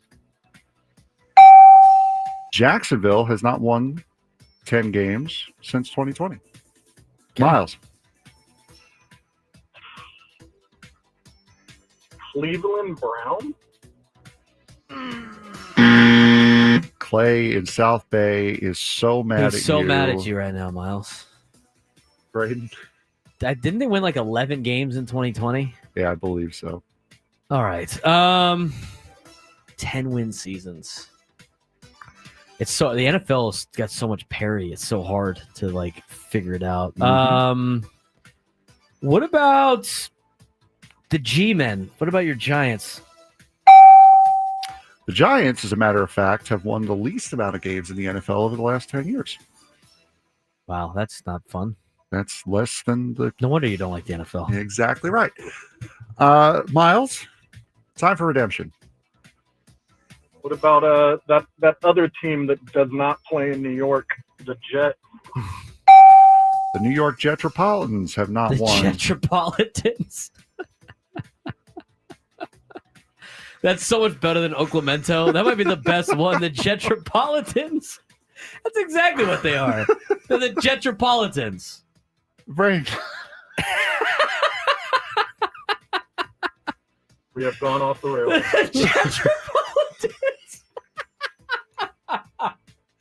Nobody like the Jets can sign a guy like Aaron Rodgers and his Achilles immediately tears. They are the Mets of the National Football League. They're the Jetropolitans.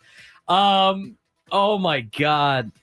That definitely beats Oaklamento. That is the funniest thing the Jetropolitans. Miles, I'm trying to throw him off to help you win here. I would say the Arizona Cardinals, who are the worst franchise ever.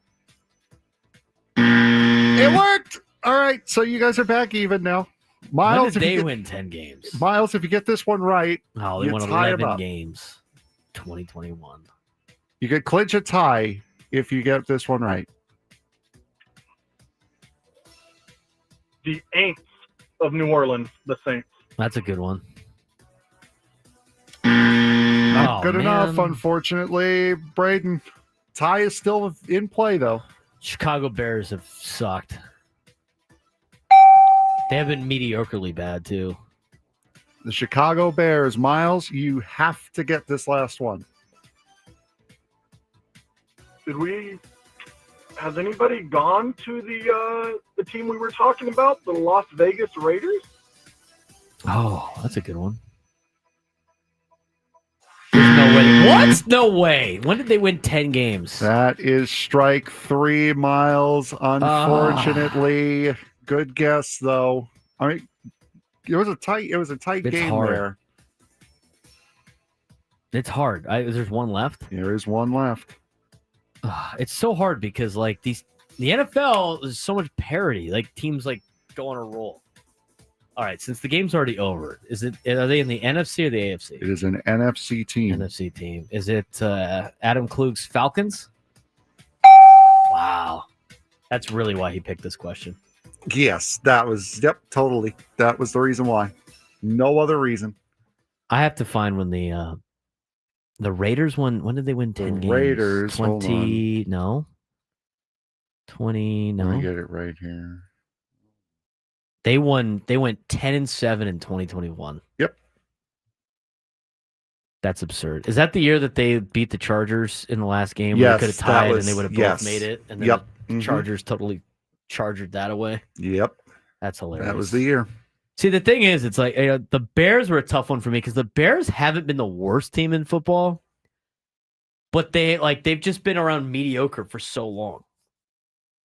The Bears have not won 10 or more games since 2018 when they went 12-4. I'm not a big believer in Caleb Williams, but I'm going to tell you right now, if there's a year for him to get going, it's this year. They got the new head coach, who was the big reason why the Lions had so much success on offense. Mm-hmm. They have a better offensive line. They have weapons. They actually have receiver weapons. They got a good tie. They have everything working for them. If Caleb Williams can't win with this team, he sucks. He should have success. I think the Bears should win 10 games this year. If they can't do it with this squad, I thought they have built a good enough team. If they can't win with this squad, it's on Caleb Williams' shoulders. Is that fair to say? Yes. I think that's fair to say. So. They have an incredible amount of talent, good coaching. It's on Caleb Williams if they do not get this done. Their biggest problem last year, and I said it all year last year because I was anti-Bears because I'm not a big believer in Caleb Williams. Their offensive line was not good. It has gotten better. The offensive line is better. They have multiple receivers that are threats. They have could be a good running game. I mean, everything about them is way better. They've done a lot of the right things. The only thing they didn't do right was the quarterback situation in terms of drafting Justin Fields before the team was built, quitting on Justin Fields because they didn't build a team around him, and then drafting Caleb Williams again before the team was built. If they don't win this year, it's strictly on Caleb Williams. So Miles unable to get the deal done. Hard Knocks fooled me with the Bears. Hard Knocks fools everybody, dude. You buy into Hard Knocks. You get excited for Hard Knocks. And you're like, this team's going to do it. This team's going to do it. And they never do. I don't know if it's a curse for the Bills this year or not. All right, Miles, unable to get the tickets, but you could call in and win 2 tickets to Head and the Heart at Gallagher Square on September 29th. Tickets are on sale now at Ticketmaster.com. Be the 5th caller. As we go to break, you will win the tickets. 5th caller, 833-288-0973. 833-288-0973. 5th caller, and you'll win 2 tickets to the Head and the Heart at Gallagher Square on September 29th. Tickets go on sale now at Ticketmaster.com. 5th caller. That was a good question today. Well, thank you. I figured it'd fit the NFL scheme, and I'm sure I'll find an NFL question for tomorrow. More NFL questions. Yep. Great. Good stuff. So there you go. There's your hint for tomorrow. Tomorrow will be an NFL question. We'll talk more NFL coming up in the next hour or so. We do have 2 guests coming up. It's Skylar's turn. All right. Skylar had a good week last week, went 6-4. Her and I are tied top of the leaderboard. It's 9-6. Frank is still in striking distance at 6-9. Needs a little bit of a bounce back. We got 10 college football games that we want to pick for week 2. We'll talk about some of the games that will be on tomorrow. There are 4 games on tomorrow in college football. We got opening night in the NFL. Eddie Brown will join us in the next hour as well as we continue on the Braden Surprenant Show, setting us on one sports station 97 through the Fan.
1 o'clock on a Thursday means only one thing. The queen of college football is here. Skylar joins us for her weekly segment as we try to pick some college games for you out there in America's finest city. I'm Braden Surprenant. This is the Braden Surprenant Show alongside Frank Marchese. Now joining us in studio, Skylar. Welcome. Everybody was concerned about your well-being after the weekend. Tough one for Alabama this weekend. They went to Florida State. Didn't look like the traditional Alabama. How are we feeling now? Almost a week through. We overcome all of the problems that was Alabama football last week. Yeah, I think a lot of people were giving me space. I didn't really hear from anyone on Saturday, which was nice. I kind of expected to get a whole bunch of those texts, but I didn't get any. But when I came into the office on Tuesday, plenty of people came up, kind of touched me on the shoulder, gave me, the sad look in my eyes. It just, how are you doing? And I was like, I think I'm okay. I've processed. So kind of in the moment on Saturday, it was not well, but I'm kind of letting it go. And we're heading into Saturday and hoping that they've fixed all the issues. So fingers crossed. Yes. Well, I mean, it sounded like you were treated like you lost a loved one, but that's basically, I kind of did. It's like the Alabama that I knew going through school there is kind of gone. So I did kind of lose a loved one, and it's like a totally different team now. So I have to adjust to that, but that's okay. Still my team. Got to bounce back against Louisiana Monroe. Exactly. If we lose that one, we might be having a different conversation. Next week might be a little bit rough. Yeah. All right. That sounds good. So let's get to this week's picks. Last week was a pretty fun week of college football. You and I went 6-4, Skylar. Frank mentioned that he participated. I participated. I was there. Frank went 3-7, unfortunately. We all have those weeks. Yeah, we do. It's hard picking in the there was a lot of great games last week in college football. What was your biggest takeaway of college football last weekend, Skylar? I think that teams are just way more evenly matched now than they ever used to be. And I think that the season's going to be really unpredictable, to be honest with you. So I think our picks might be all over the place, but I think it's going to be a fun season. I think so too. Frank, biggest takeaway from week 1 of college football? I suck at picking. His mom went 5-5. Yes. Based on the colors. Yep. Well, maybe you need to change tactics. No, maybe I don't. Nope, I don't need to do that. All right. Let's get to the picks, shall we? Yes. Braden, cover your ears for a second. Okay. You always complain it's too loud. So comes out hot. It does. All right. So first game that we are going to pick is going to be the Cy-Hawk Trophy. It is going to be for the Battle of Iowa.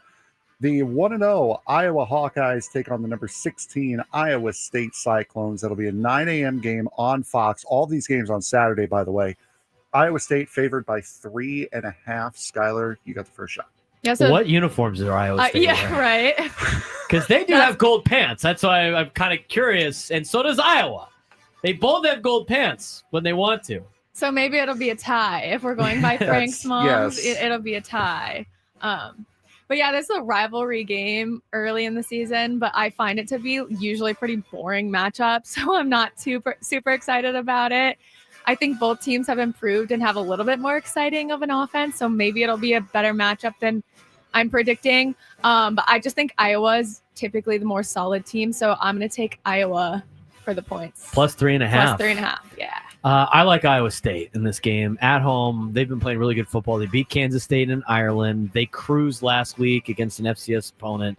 They look like they're firing all cylinders. You are right. When these two teams play, though, Iowa always looks like the big brother in this game. Right. As somebody that has watched this for Big 12 reasons at the end of the season, it always seems like Iowa State screws it up somewhere. The fact that it's in Ames and not Iowa City is also a big factor. I strongly dislike when Iowa State wears their all-black uniforms, especially against Iowa, who's black and gold. I think it's ridiculous, but who knows what they actually wear on Saturday. I haven't seen the uniform announcement yet, but I will take Iowa State minus 3.5 for this one. That home field advantage, I think, for Iowa State is going to help them out quite a bit. So I'll take Iowa State at 3.5. One Reese taking Iowa State because his ex is an Iowa fan. I think that's fair. There you go. Skylar, you said you were taking Iowa? I'm taking Iowa. Okay. She's taking the Hawkeyes. Because I got to write it down this week because I had to go back and listen to the show last week. I used to do that in the past, and it stinks. I guess I could type it on here if you wanted to. Baylor Gross. taking 0-1 Baylor taking on number 17 SMU. Also gross. 2.5 point favorites are the Mustangs. This will be on at 9 a.m. This will be on the CW. Also gross. Braden. Oh, the CW. They're fine for broadcasting. Braden, who's your pick? This is like the worst matchup ever. Just pick neither one. Can both lose? It'd be nice if both lost. Nope. Two biggest rivals for the Horned Frogs in SMU and Baylor. TCU does play SMU next week, or they play them on the 20th for the Iron Skillet. I think it'd be better for TCU to have SMU undefeated in that game. College game day for the Iron Skillet sounds great. Don't mess it up. SMU favored by 2.5 games in Dallas. I like the Mustangs over the Baylor Bears. Skylar? Yeah, well, I was right about Baylor last week. They lost by double digits against Auburn. So I think that kind of hurt them a little bit. And SMU has a lot of momentum from last year heading into this season. So I can't go with Baylor on this one. I don't think they were very impressive last week. So I'm going to take SMU also. Clean sweep. I'm going to go SMU as well. You know what? If I just cursed SMU, that's even better. There it is. It's kind of a win-win. It's a lose-lose, and it's also a win-win at the same time. All right, so the next matchup. How about the spread on this one? Yes. Oklahoma State coming in at 1-0 will take on the Oregon Ducks, who come in at number 6 at 1-0. The Quackers are favored by 29.5 points. Skylar, who do you got? This is going to be a really tough game for Oklahoma State. I think it's pretty clear what will happen.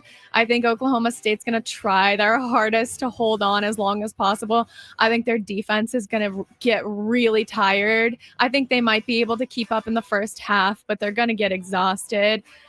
I know Oregon's going to win this one. 29.5 is a lot, but so I think I'm going to take Oklahoma State plus the 29.5.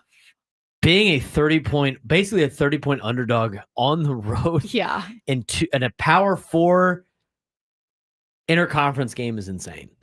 Oklahoma State talking about this, Mike Gundy on his radio show about how much resources Oregon has compared to them, and it pissed off Dan Lanning and all this other stuff. So we'll see if there's any bad blood in this game. I think Oregon wins. I think it's very hard to cover 30 points against another Power 4 school. Oklahoma State did lose their starting quarterback last week.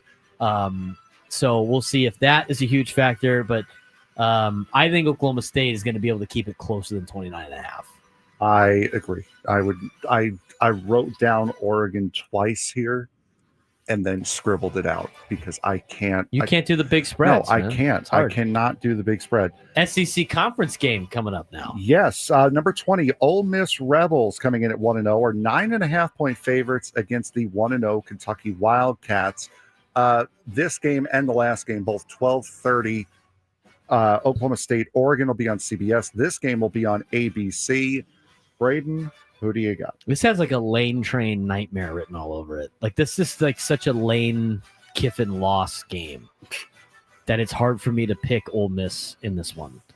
I still think Ole Miss wins. If they win, I think it's by like a field goal. I like Kentucky to cover against the Rebels.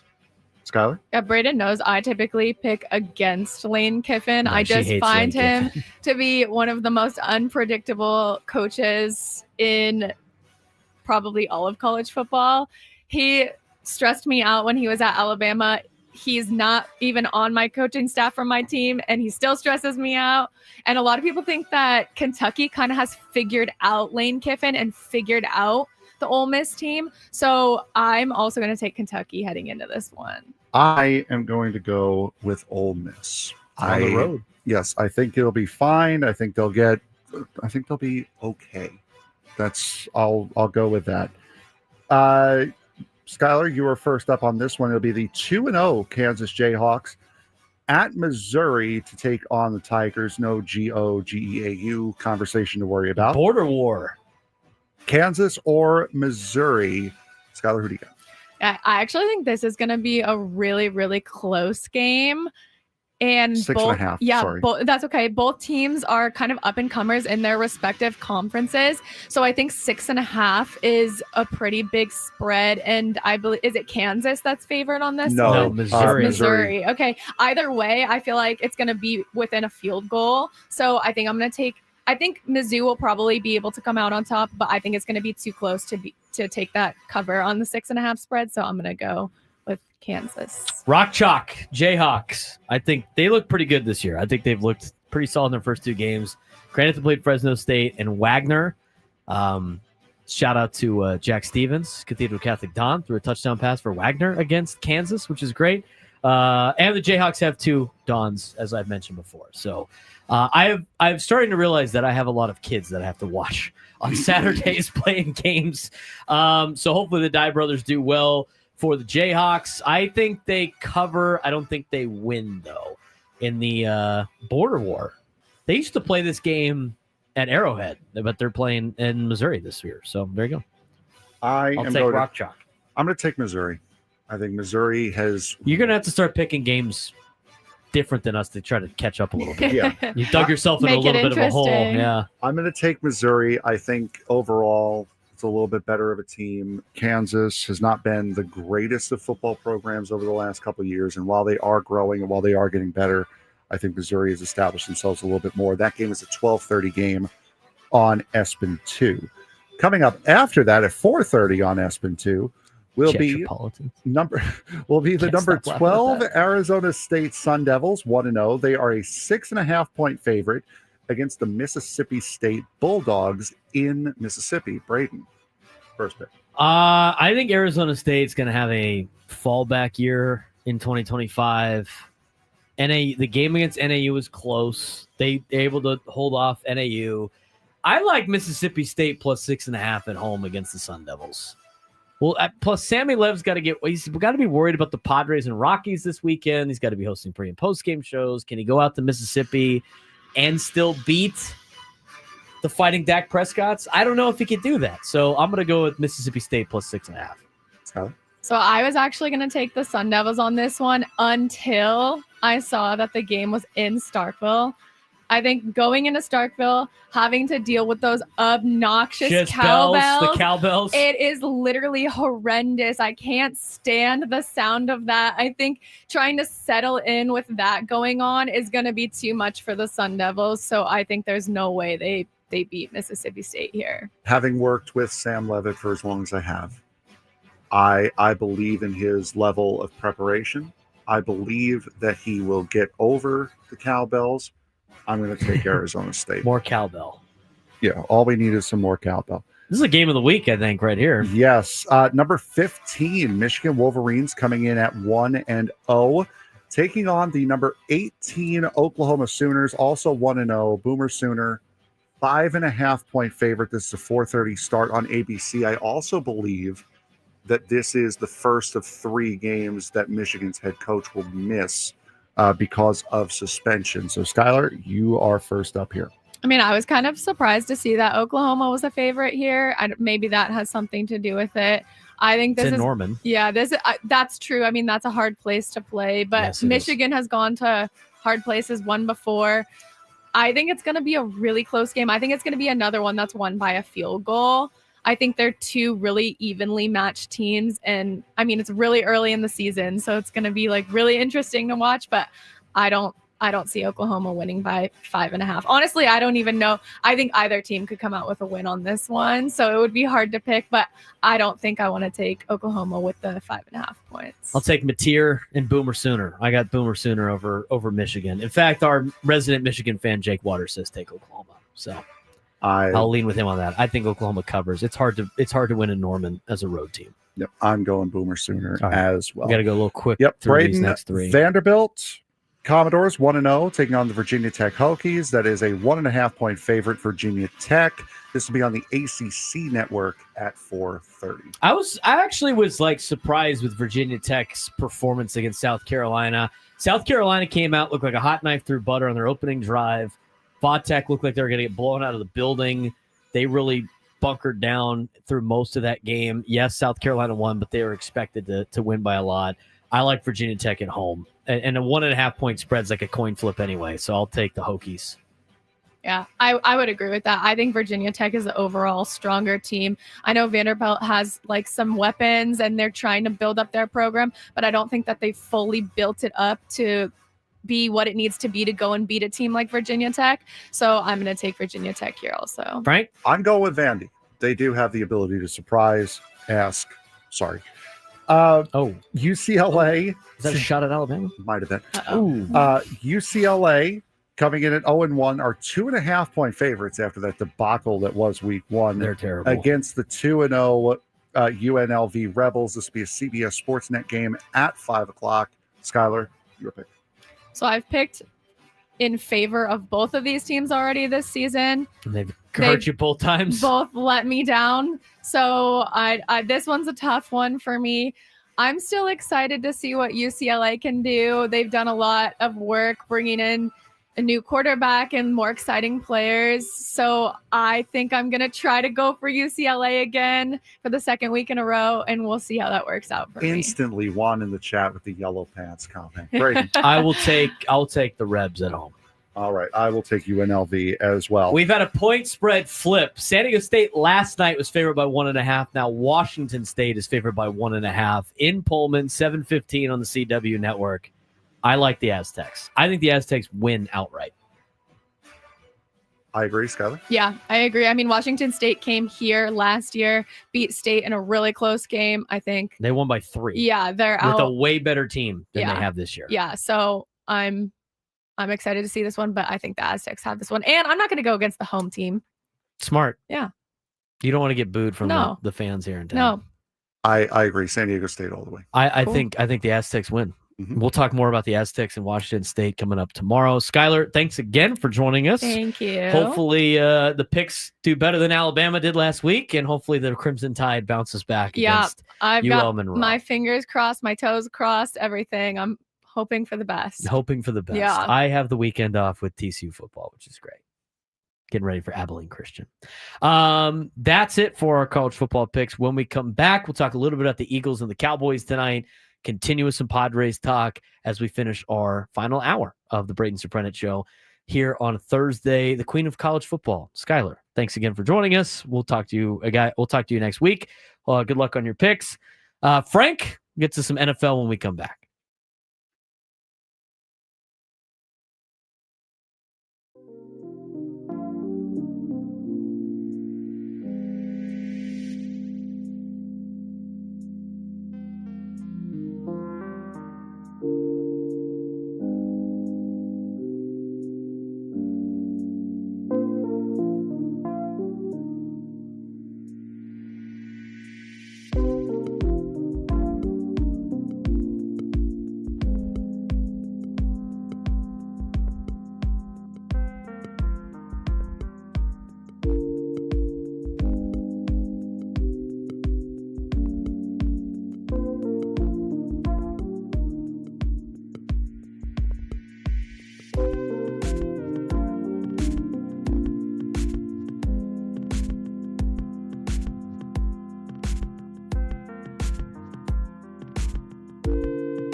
little bit of a quick segment here. I do want to mention this hour on 97 through the Fans brought to you by U.S. Wellness Meats, overrun by processed foods. U.S. Wellness Meats offers an all-natural alternative, 100% grass-fed beef, pork, poultry, wild-caught seafood, and more. Ship free from family farms. Get 20% off your first order at uswellnessmeats.com. Braden Surprenant Show, alongside Frank Marchese. Another big thanks to the queen of college football, Skylar. See how our picks do this week. We got to get Frank bounce back. We got to get you to bounce back here. I think good week for Frank this week. I gotta just focus on work right now because I'm so far behind. Well, that's what happens when you book great guests. Now you have to make all these things. Yeah, that happened. Wave then was the down. Podcast system's down. So now I'm trying to catch up on all that. So if you're looking for the podcast, I'm working. Just give me a second. Working on it. Opening night of the NFLs tonight, Cowboys and Eagles, 5:20 on NBC. Also 5:20 right here on 97 through the Fan. Eagles are favored by 7.5. Over-unders 47.5. We don't have time to give a full NFL preview, and since it's only one game tonight being played, and we got another game tomorrow, we're going to do our NFL stuff tomorrow. But the thing with the Cowboys and the Eagles, they usually split every year. I think the Cowboys are going to be a lot better than they were last year. Yeah, they usually split, though. Last year, Dak got hurt, so it's a little bit different. Dak Prescott might be poised to have a big year this year for Dallas. If you got him in fantasy, you might have gotten a steal. We'll see what happens today. Philadelphia finished 2024 14-3 en route to Super Bowl. Philadelphia won both games last year by a combined score of 75-13. Again, no Dak Prescott, and I think one of those. I don't think the Cowboys have actually done well in these Thursday night games to kick off the season. They beat Tom Brady that year a couple of years ago. Philadelphia is going to do all their Super Bowl presentation and all that stuff tonight. And I don't know if it's enough for Dak Prescott and the Cowboys to shove back in their face. But we'll see what a healthy Dallas Cowboys team looks like without Micah Parsons. No more Micah Parsons defensively. They still got a lot of good players on the defense for Dallas. This is the beginning part of the Schottenheimer era of Cowboys football. To me, I didn't understand why the Cowboys didn't just clean house with the Mike McCarthy thing.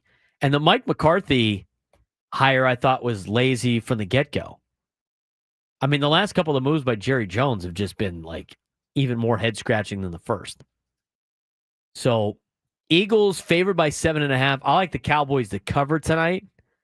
And I don't really like the over in this game. I think it's going to be a low-scoring game tonight between the Cowboys and the Eagles. I almost take the under. But life's too short to take the under in any type of bet. Then you're rooting for less scoring, which is not great. 833-288-0973, 833-288-0973. We're going to get to Eddie Brown in just a second. Let's get to your phone calls. Jamie and San Ysidro, you're on the Braden Surprenant Show. What's going on, man? Jamie, you there? See ya. All right. Guess he's not there. Excited for NFL football to be back, Frank? Yay. You tell me you're not going to watch tonight with it being on? I'm not going to watch tonight. Come on. I'm not. I don't care. You're going to hate watch the Eagles and the Cowboys? No. No. I hate watch the Yankees because that's enjoyable to me. I don't know how that's enjoyable to you. Watching the Yankees lose is always enjoyable. I don't care who it is. Watching the Yankees lose is always enjoyable. And yes, as Go Aztecs in the chat said, the N stands for not watch. It is the not watch football league for me. The not watch football league. It's getting harder and harder to watch with all the things that they're putting in. Like the commercials now for Red Zone is such a disgrace. Yeah, people are such a disgrace. The memes have been incredible for that, though. Yeah, such a disgrace, dude. It's ridiculous. I already have to pay for it. And I'm paying for the commercial free part. That's what I'm paying for. I'm not paying for the access to the football games. The commercial free part was the best part. I mean, running commercials and having to pay for it's ridiculous. It's the whole point of the subscription fee. These companies are so greedy, man. But eventually, people will just be like, I'm not watching it anymore.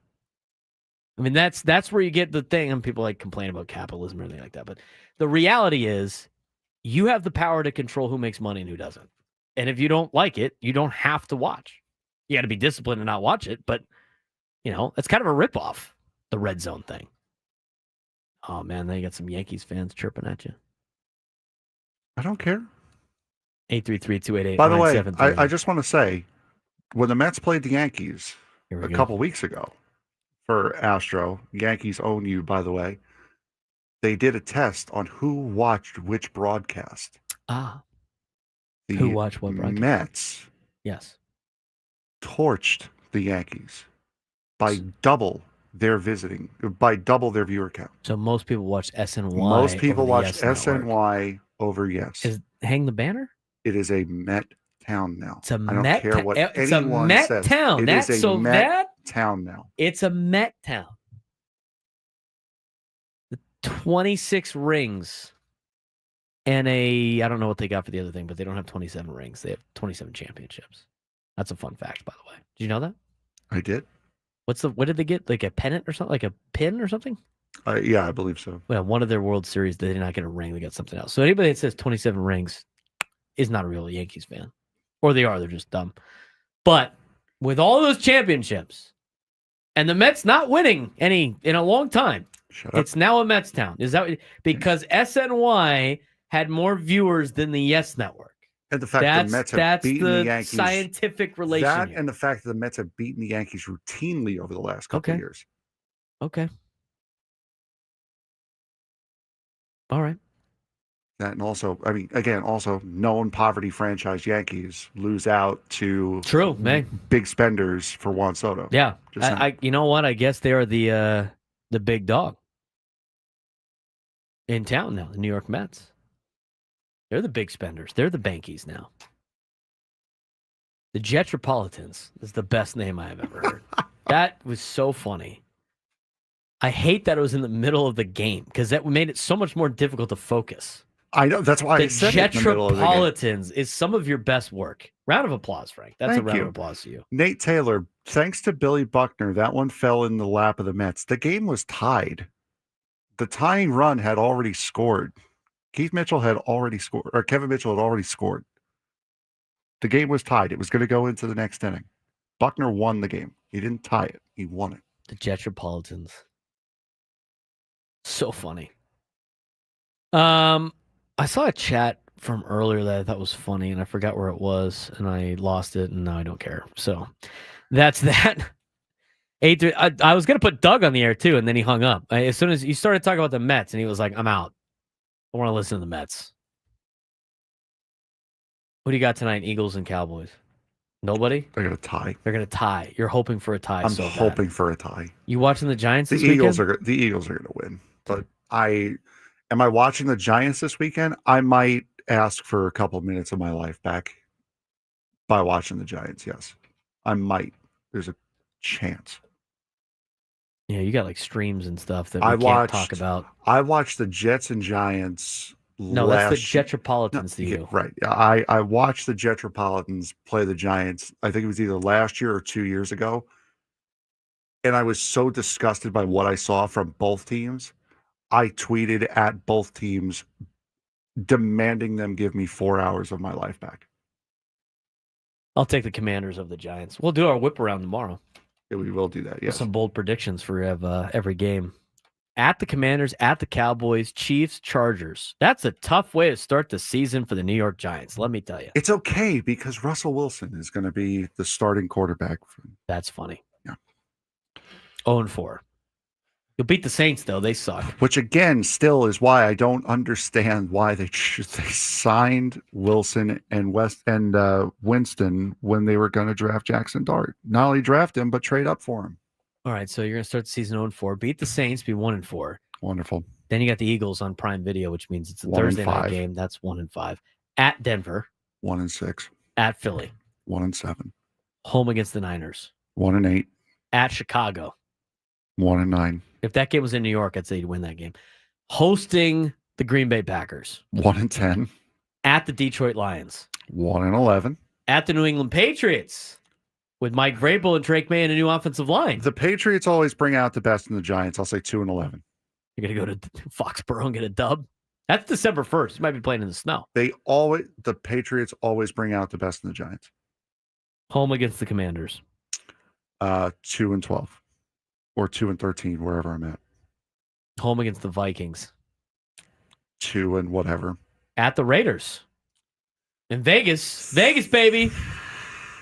3 and whatever. Jackson Dart will probably be the quarterback by that point. Hosting the Cowboys. 3 and whatever. That'd be 3-14. Yep, there you go.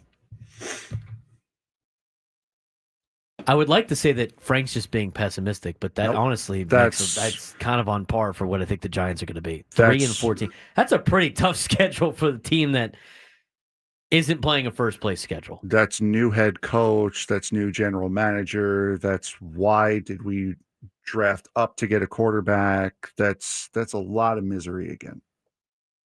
So what teams did they beat again? They beat New Orleans, the Raiders, and there was one more. The Pats. There you go. That's my team. It's never too late to be a Metropolitan fan. You're already a Metropolitan fan. Look, I'm an Islanders fan, a Met fan, and a Knicks fan. I lose enough. The Giants are the one winner I picked. I'm sticking with it. You just like the blue and orange teams, apparently. Blue and red. No, that's true. Oh, yeah. Wait, you said you like the Islanders. The Giants are blue and red. I know. That's what I'm saying. The Giants are the only one that throws you off. There's no blue and orange. No, there's not. NFL team, which is a mistake on the Mets part, on the Jets part. The Jets should be blue and orange. Let me put it to you this way: if I were a Jet fan, I would be in a nice padded room by this point. I would be working on self-love by hugging myself. Nice. If I were a Jet fan at this point. That's probably good for your mental health and yes, not it be is. a Metropolitan fan. Yep. When we come back, Eddie Brown's going to get your lineup set for this weekend. If there's any pickups that might have slipped through the draft that you should go pick up. We had a retirement in Vegas. How does that affect your lineup? Plus, play some daily fantasy. Eddie's going to get you a daily fantasy lineup today as well. That's to finish up the show on a Thursday. Braden Surprenant Show.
Final segment of the Braden Surprenant Show on a Thursday. A lot of football today on Thursdays. Padres off day. We'll dive back into Padres baseball again tomorrow in just a little bit.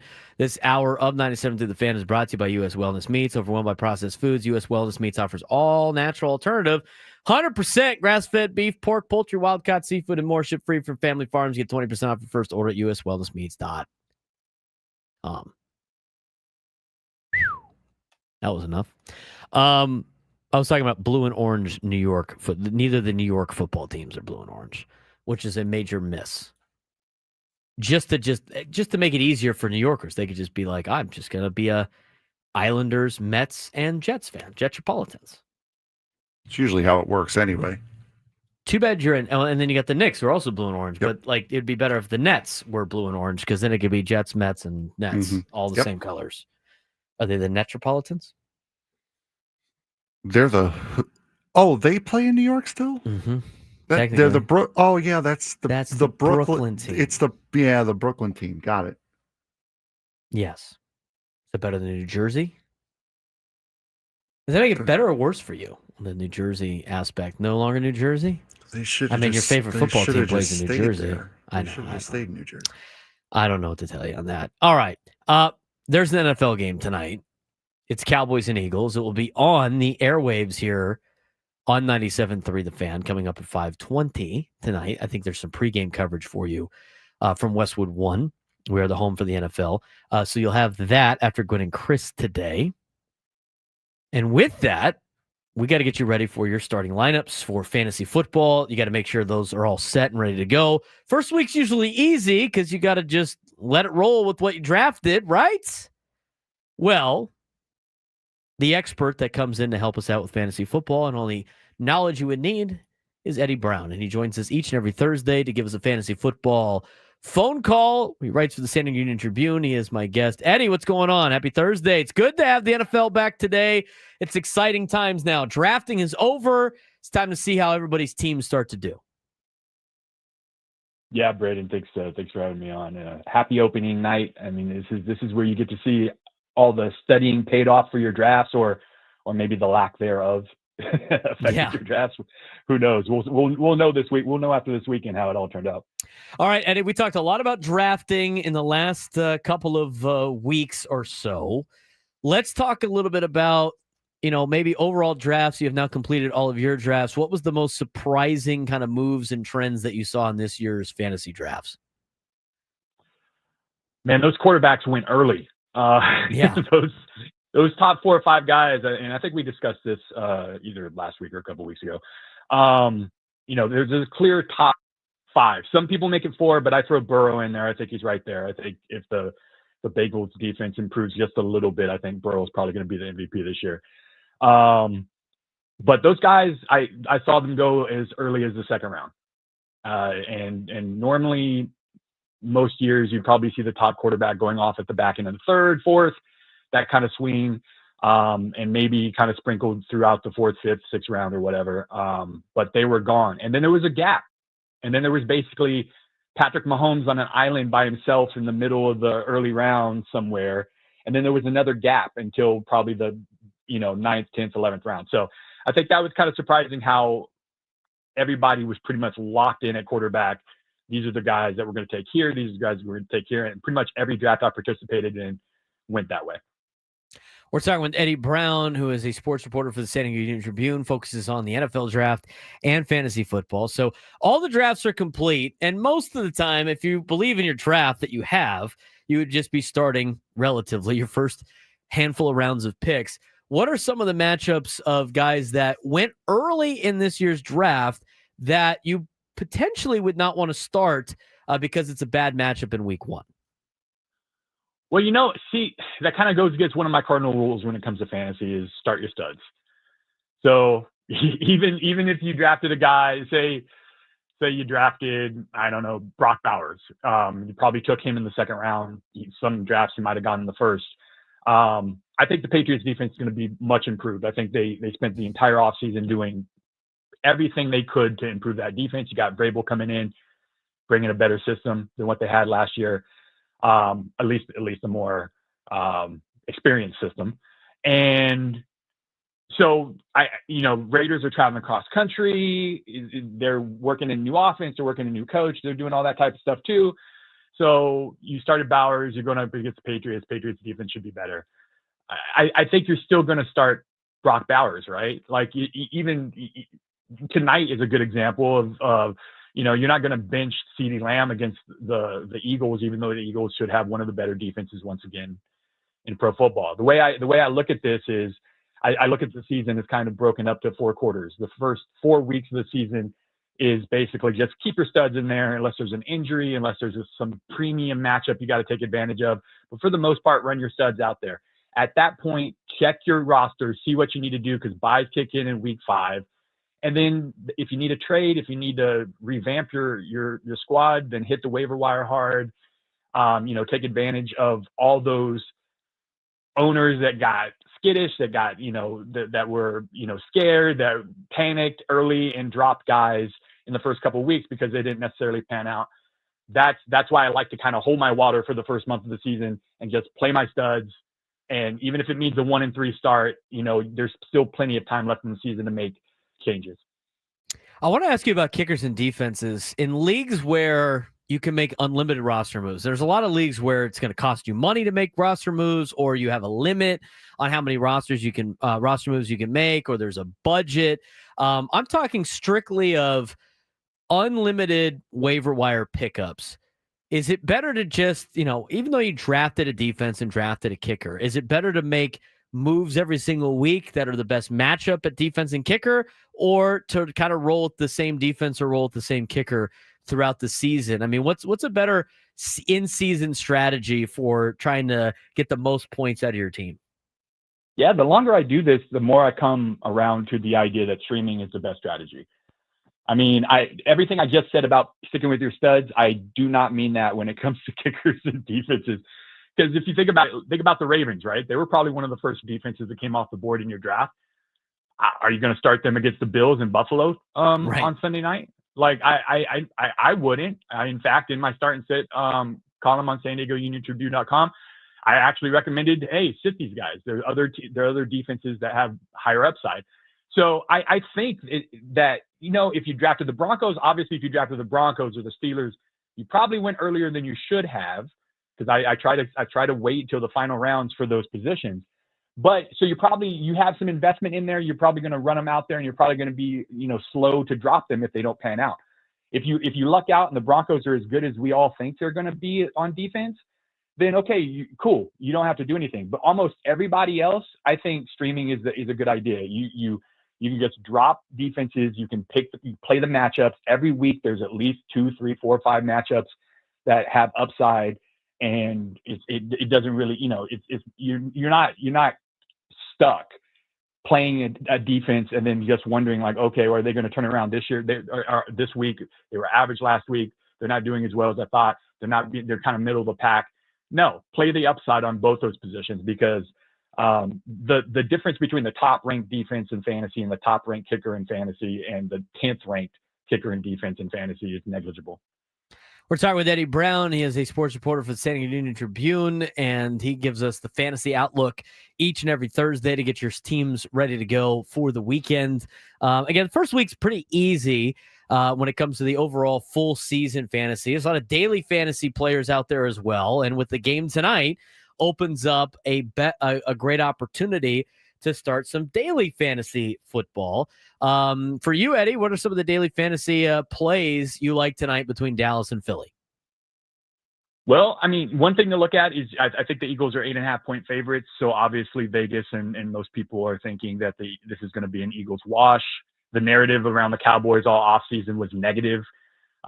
Trading Micah Parsons didn't change any of that. I think a lot of people are thinking that defense is going to be bad. In fact, I think since Parsons was drafted, I think that the Cowboys were first in EPA per play, expected points, when he was on the field, and they were dead last when he wasn't on the field. And even with him last year, when he was on the field, they weren't very good against the run. So that's not a good formula against the Eagles. It'd be interesting to see what Kenny Clark, the guy they got from the Packers, how he affects that run defense. But you're probably right off the bat, you're picking between Hurts and Barkley as your captain if you're doing showdown tonight. I think if you pick Hurts, which I think it's a safer play, then you're probably going to pair him with A.J. Brown. That's the target hog in that offense as far as the pass game is concerned. If you take Barkley, you're probably going to try to shoehorn Hurts and try to get greedy and gobble up all those points.